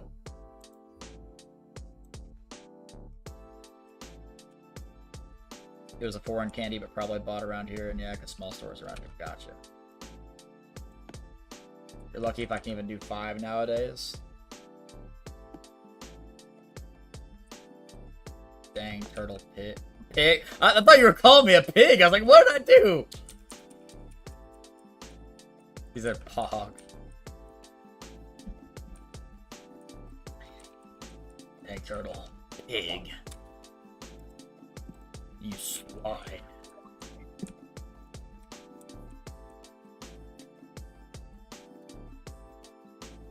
Blooms is coming for me, bro. Looms is coming for your entire throat. It is. late night beer. You're good, bro. These turtles are pig. Yeah, I'm a turtle, not a pig. Get your facts right. He's a turtle. He's my best friend.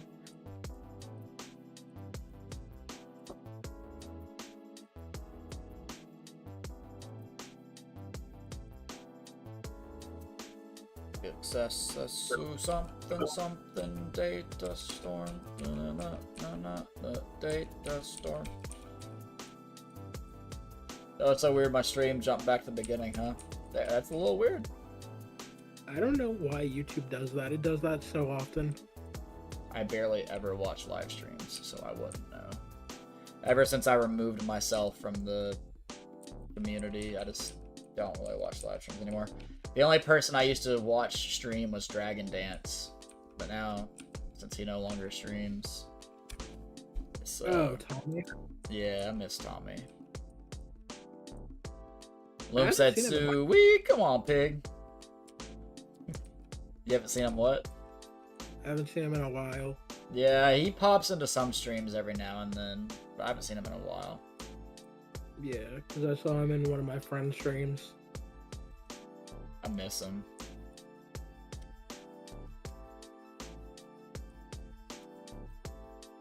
He was really emotional when he ended his channel too, because like, I mean, I would be too. Like, you know, this has been part of my life for 6 years. Yeah. It'd be hard to imagine my life without streaming, even though I've barely been streaming lately, you know. But like, yeah. I always come back.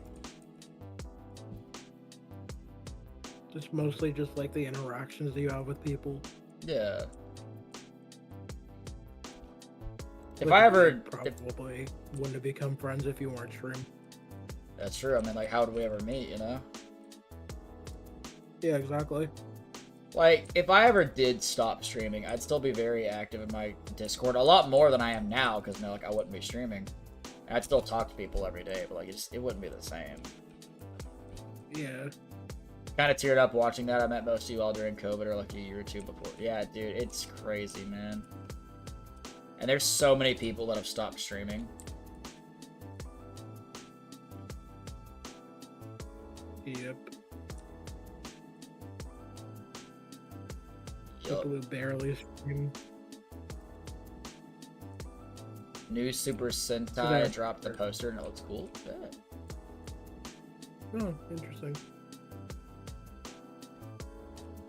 Cause yeah, I remember talking to Joey a lot and Kat. Now they're married and have a baby on the way, and neither of them really stream that much anymore. Like, they have like little short bursts where they go live for like 2 weeks or something.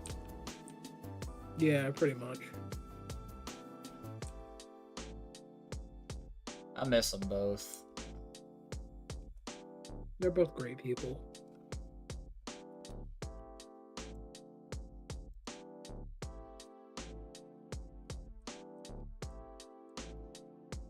You know, even though I'm so excited for 2025, I'm very nervous about January. Why is that? Because, you know, it was election year, somebody's coming out of the office, and someone new is going in, and I feel like people are going to be very uptight at the beginning of the year, and I just don't want to deal with that. No, yeah, I definitely get what you mean. You don't need to go any further. I got scoldings from Kat because I gave her $100 because of the orange. I mean, honestly, not even that, man. Like, every time somebody new goes in the office, it doesn't matter who it is, the other side is very uptight about it and hateful and spiteful. Like, it's just this trend every time. Like, it doesn't even matter who goes in at this point. Like, as I go further into my adult years, I just realize no one's ever going to be happy, and the other side will always be pissed. And it's like, I don't see what changed, you know? Like, despite who you vote for, despite who ends up being president, it's like, why can people never, you know, be adults and just, like, you know, go about their day? Like, it's been this thing for, like, the last... Honestly, looking back through history, probably, like, the last 20, 30, 40 years. But, like, obviously, I haven't been alive all that long. But I feel like it's a more recent thing.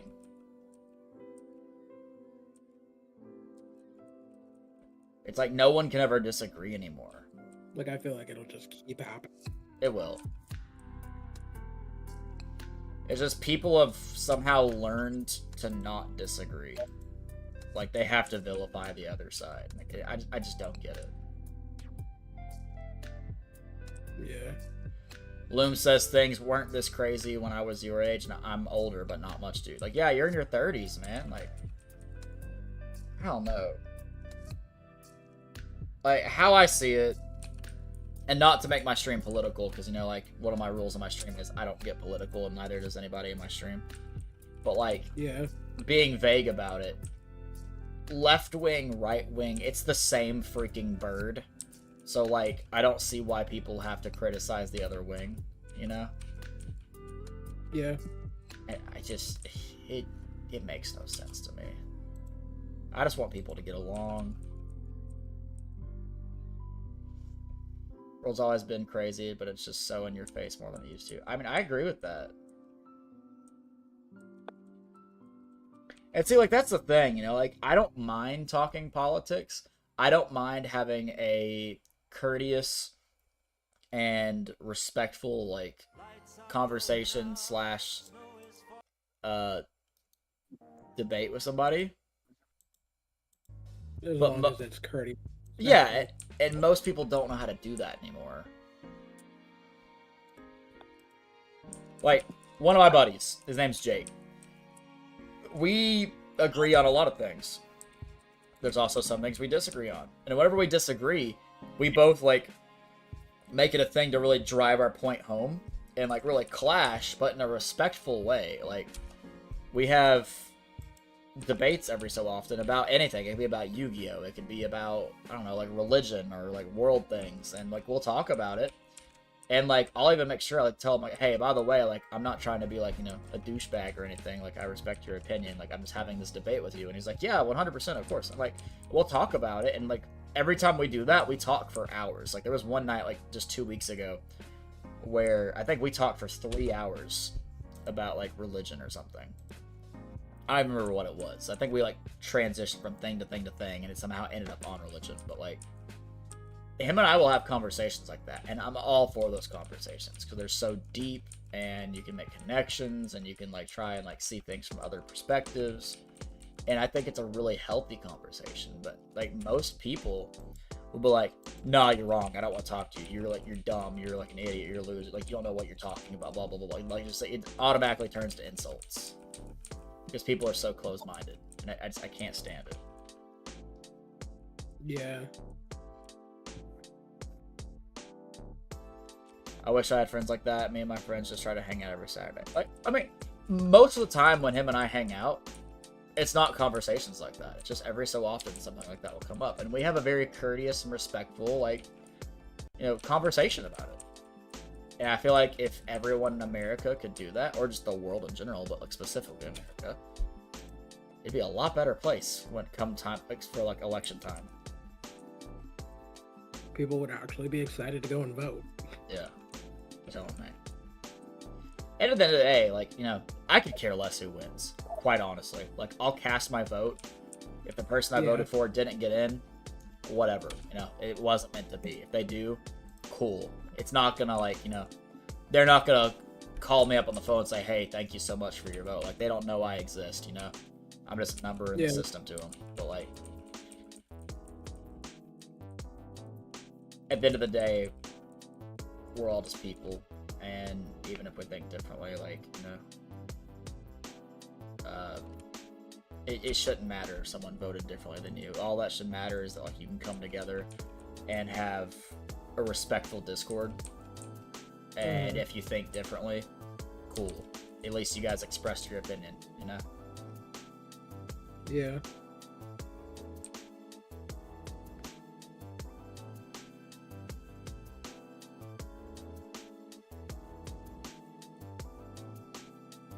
But anyways, enough about politics. I mean, I'm very excited for 2025. A lot of stuff Yu-Gi-Oh! Wise is happening. And, I'm really excited for that, obviously. Because, you know, like, big time Yu-Gi-Oh! Fan. I'm really excited just for life in general. I don't know why, I just got a really good feeling about 2025. And I can't say I did about 2024 or 2023. So I'm just like looking up and hoping it's going to be a great year. Here's to hoping. Yeah, I mean, if it's not, I'm gonna have to deal with it. But like, I got a good feeling. I don't know. Yeah. Yeah.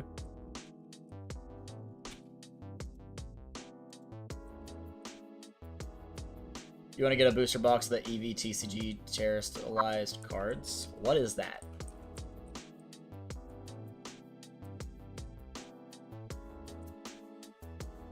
Wait, what happened? Uni says, I want to get a booster box of that EVTCG terrestrialized cards. What is that, like Terra types or something? Yeah. There are Terra cards that are coming out in Japan, I'm pretty sure. Yeah, they're coming out in English. He said Japan's newest set. Gotcha.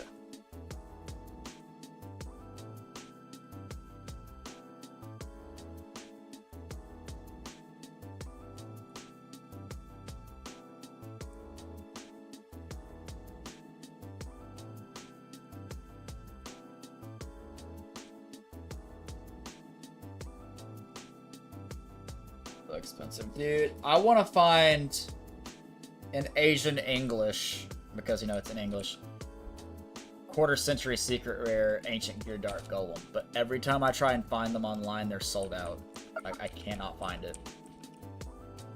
And if it does not get a quarter century secret rare in the set that releases on my birthday, I'll just never get one in America, unfortunately.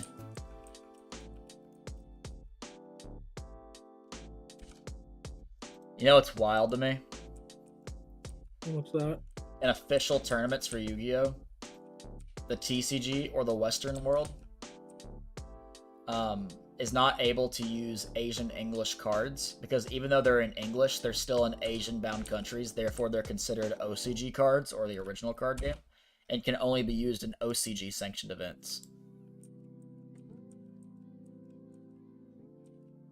Which, I understand.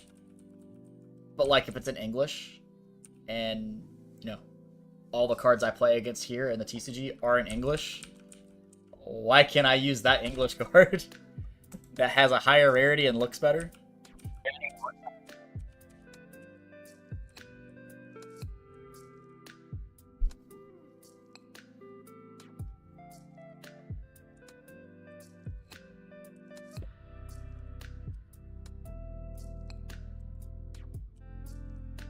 Oh, that reminds me. The rarity that came out for the 25th anniversary is the quarter century secret rare. You know, 25 quarter of a century.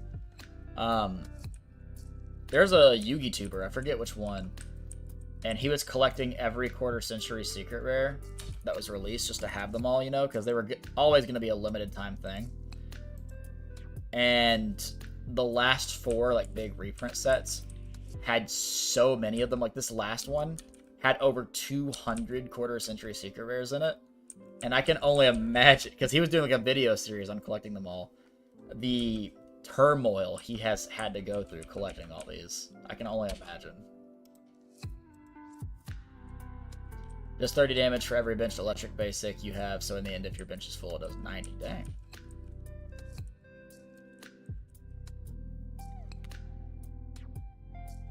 I need to figure out which YouTuber that is, because like I need to check up on that.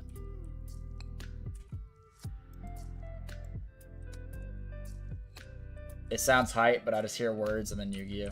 Fair. Dude, honestly, like, okay, I was watching some of the guys from the Yu-Gi-Oh! Community play Pokemon on Tuesday, and they started playing, and I'm like, is this what it feels like for people that don't know how to play Yu-Gi-Oh! To watch someone play Yu-Gi-Oh!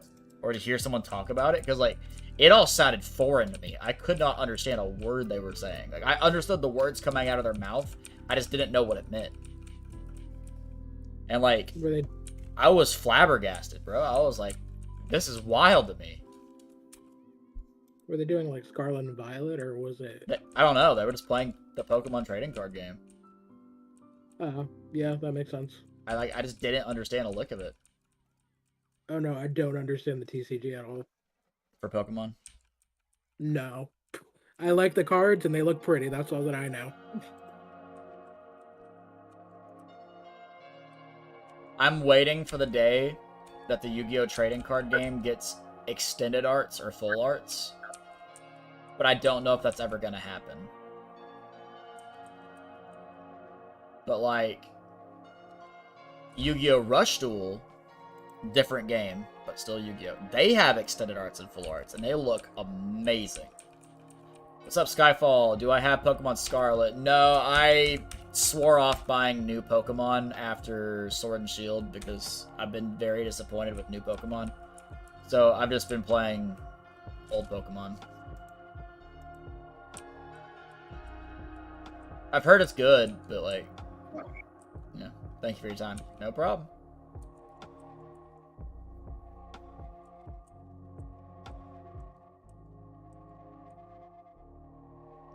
You have a basic, which is the first Evo, and can only play those ones first, then you can evolve them next turn. Gotcha. Yeah, like, I'll have to show you, some Rush Duel cards, Brian, because they look amazing. Yeah. And, like, I want the Yu-Gi-Oh! Trading card game to get extended arts and full arts. But it's something they have to be, like, extremely careful with, right? Like, we've never had that in 25 years of the trading card game. So if they introduce it and it crashes and burns, it will be a permanent stain on the game for the rest of time. Like, people will remember how awful it was if they do that and it just crashes and burns. However, transversely, if it's amazing, it'll be remembered as one of the best things that ever happened in the game. So, like, I think that risk is just too high and too great for Konami to want to take that. And they just, I think that's why they refuse to do it. But in Rush Duel, since that's something new and fresh and people are trying it, they're more open to it. And it's doing very well over there. Which, speaking of, we might be getting Yu-Gi-Oh! Rush Duel in America soon, because they just confirmed last week that Rush Duel is getting a dubbed anime in January, which is another reason why I'm so excited for 2025, because Rush Duel is coming to America in the anime form, at least. And it's the first time we've had a Yu-Gi-Oh! Anime since, like, 2016. Because that's when Yu-Gi-Oh! Brains came out, I'm pretty sure. Let me see. I thought Gold Rush came out after that. Let's see. Okay. Brains came out... Oh, actually, a lot later. Brains came out November 3rd, 2020 in America. Yay, COVID. The first episode of the English dub aired in U.S. theaters on March 11th, 2018. Wait a minute. Hold on. No. Brains came out November 3rd, 2020 on Pluto TV. It came out, you know, as an anime in America in September 1st, 2018. So 2018, 6 years. When did Yu-Gi-Oh! Let me see. Yu-Gi-Oh! 7's release. 7's came out in April 4th, 2020. And Go Rush April 3rd, 2022, which I believe both of those are Yu-Gi-Oh! Rush Duel.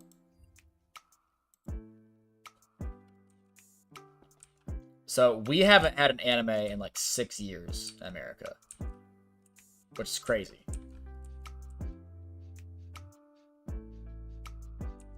Which Yu-Gi-Oh! Pro Tag actually beat their season-ending villain? Just curious. There's a decent amount, right? Yeah, there were a few. Because, I mean, Yugi, obviously. Yeah. Jaden. Yusei. And of course, like, you know, there's certain duels that are special. Like, you know, like, a Tim lost to Yugi, but that was mainly him beating himself, essentially. There's Jaden challenging Yugi and dueling him at the end of GX that we never actually got an official answer to who won that duel. We're, like, pretty sure Yugi won that duel, but we don't know. But like we're 90% sure. So like there's some duels like that show up, but they're not like, you know, pro tag versus antag.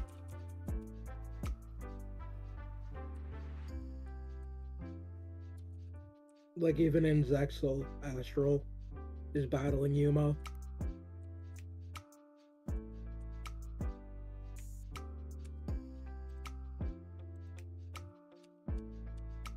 Not entirely sure about Varane's, but we're gonna find out. Yeah, we're gonna find out together because you're around the time that like I stopped watching now, so like everything here's gonna be new for me, essentially. The last thing I remember in Brains happening, and this is no spoiler, is I think Playmaker was dueling somebody using an archetype called Tin Dangle. But it's not that much farther away from where you and I are. It's just a duel. I forget what it even has to do with anything. It's not like the antagonist or anything. It's something very minuscule. Yeah. Which you'll see in probably a couple of episodes. Yeah, I'm pretty sure most protagonists defeated the season-ending villain. I'm pretty sure Playmaker is the only character in the show who's undefeated. Let me Google that. Because I don't want you to get something spoiled.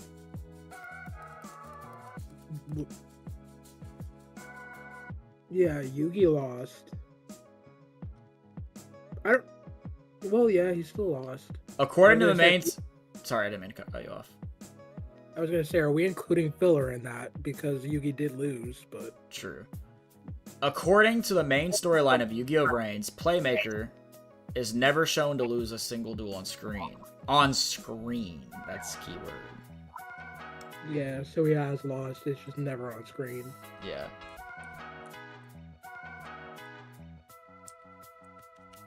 And then Jaden has obviously lost. Yusei's lost. Yuma, obviously. Yeah, he's lost a lot.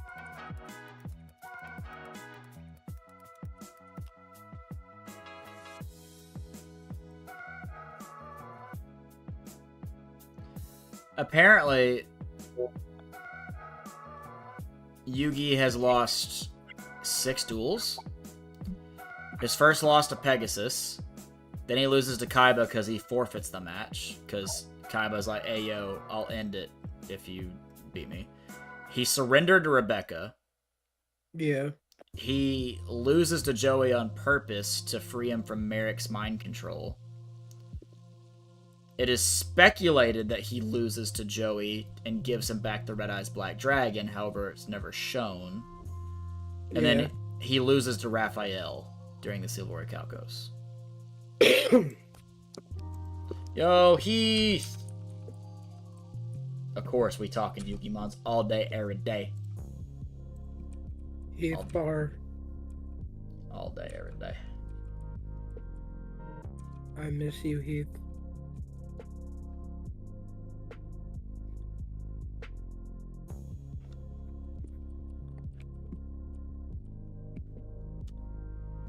Keep that knowledge on me, sir.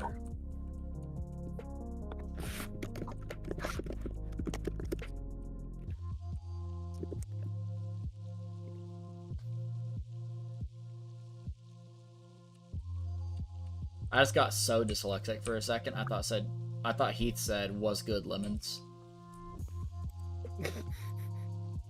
Yeah, Matt, Goku versus Kid Buu drawing in the Discord. I have him spirit bombing Buu. Ooh, I'll have to check it out. I'll have to check that out. I did see it. It looks really sick.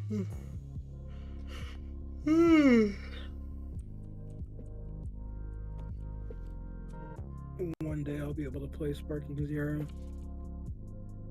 What life gives lemons, that's right. When life gives lemons, you make lemonade. It gives you brothers that produce milk looms.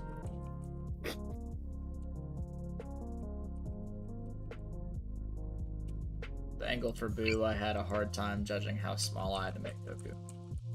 Tired turtle all day, every day. Milk infused lemonade. Ooh, that sounds gross.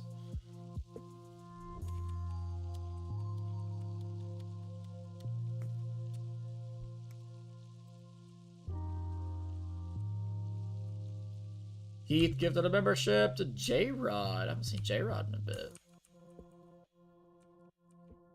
I was gonna say, is he trying to snipe me again?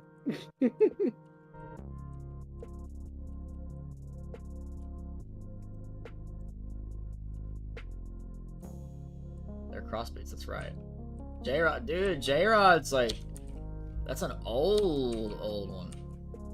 Like, I'm pretty sure 100 or less subscribers.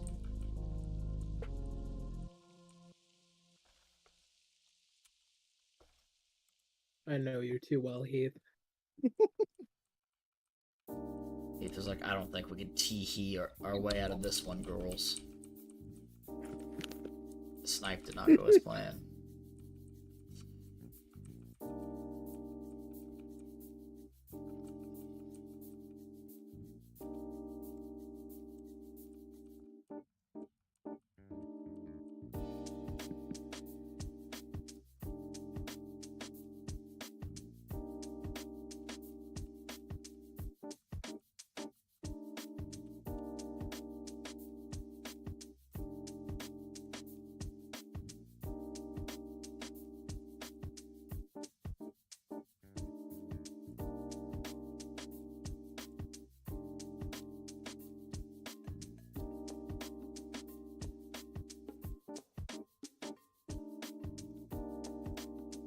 One more, chat.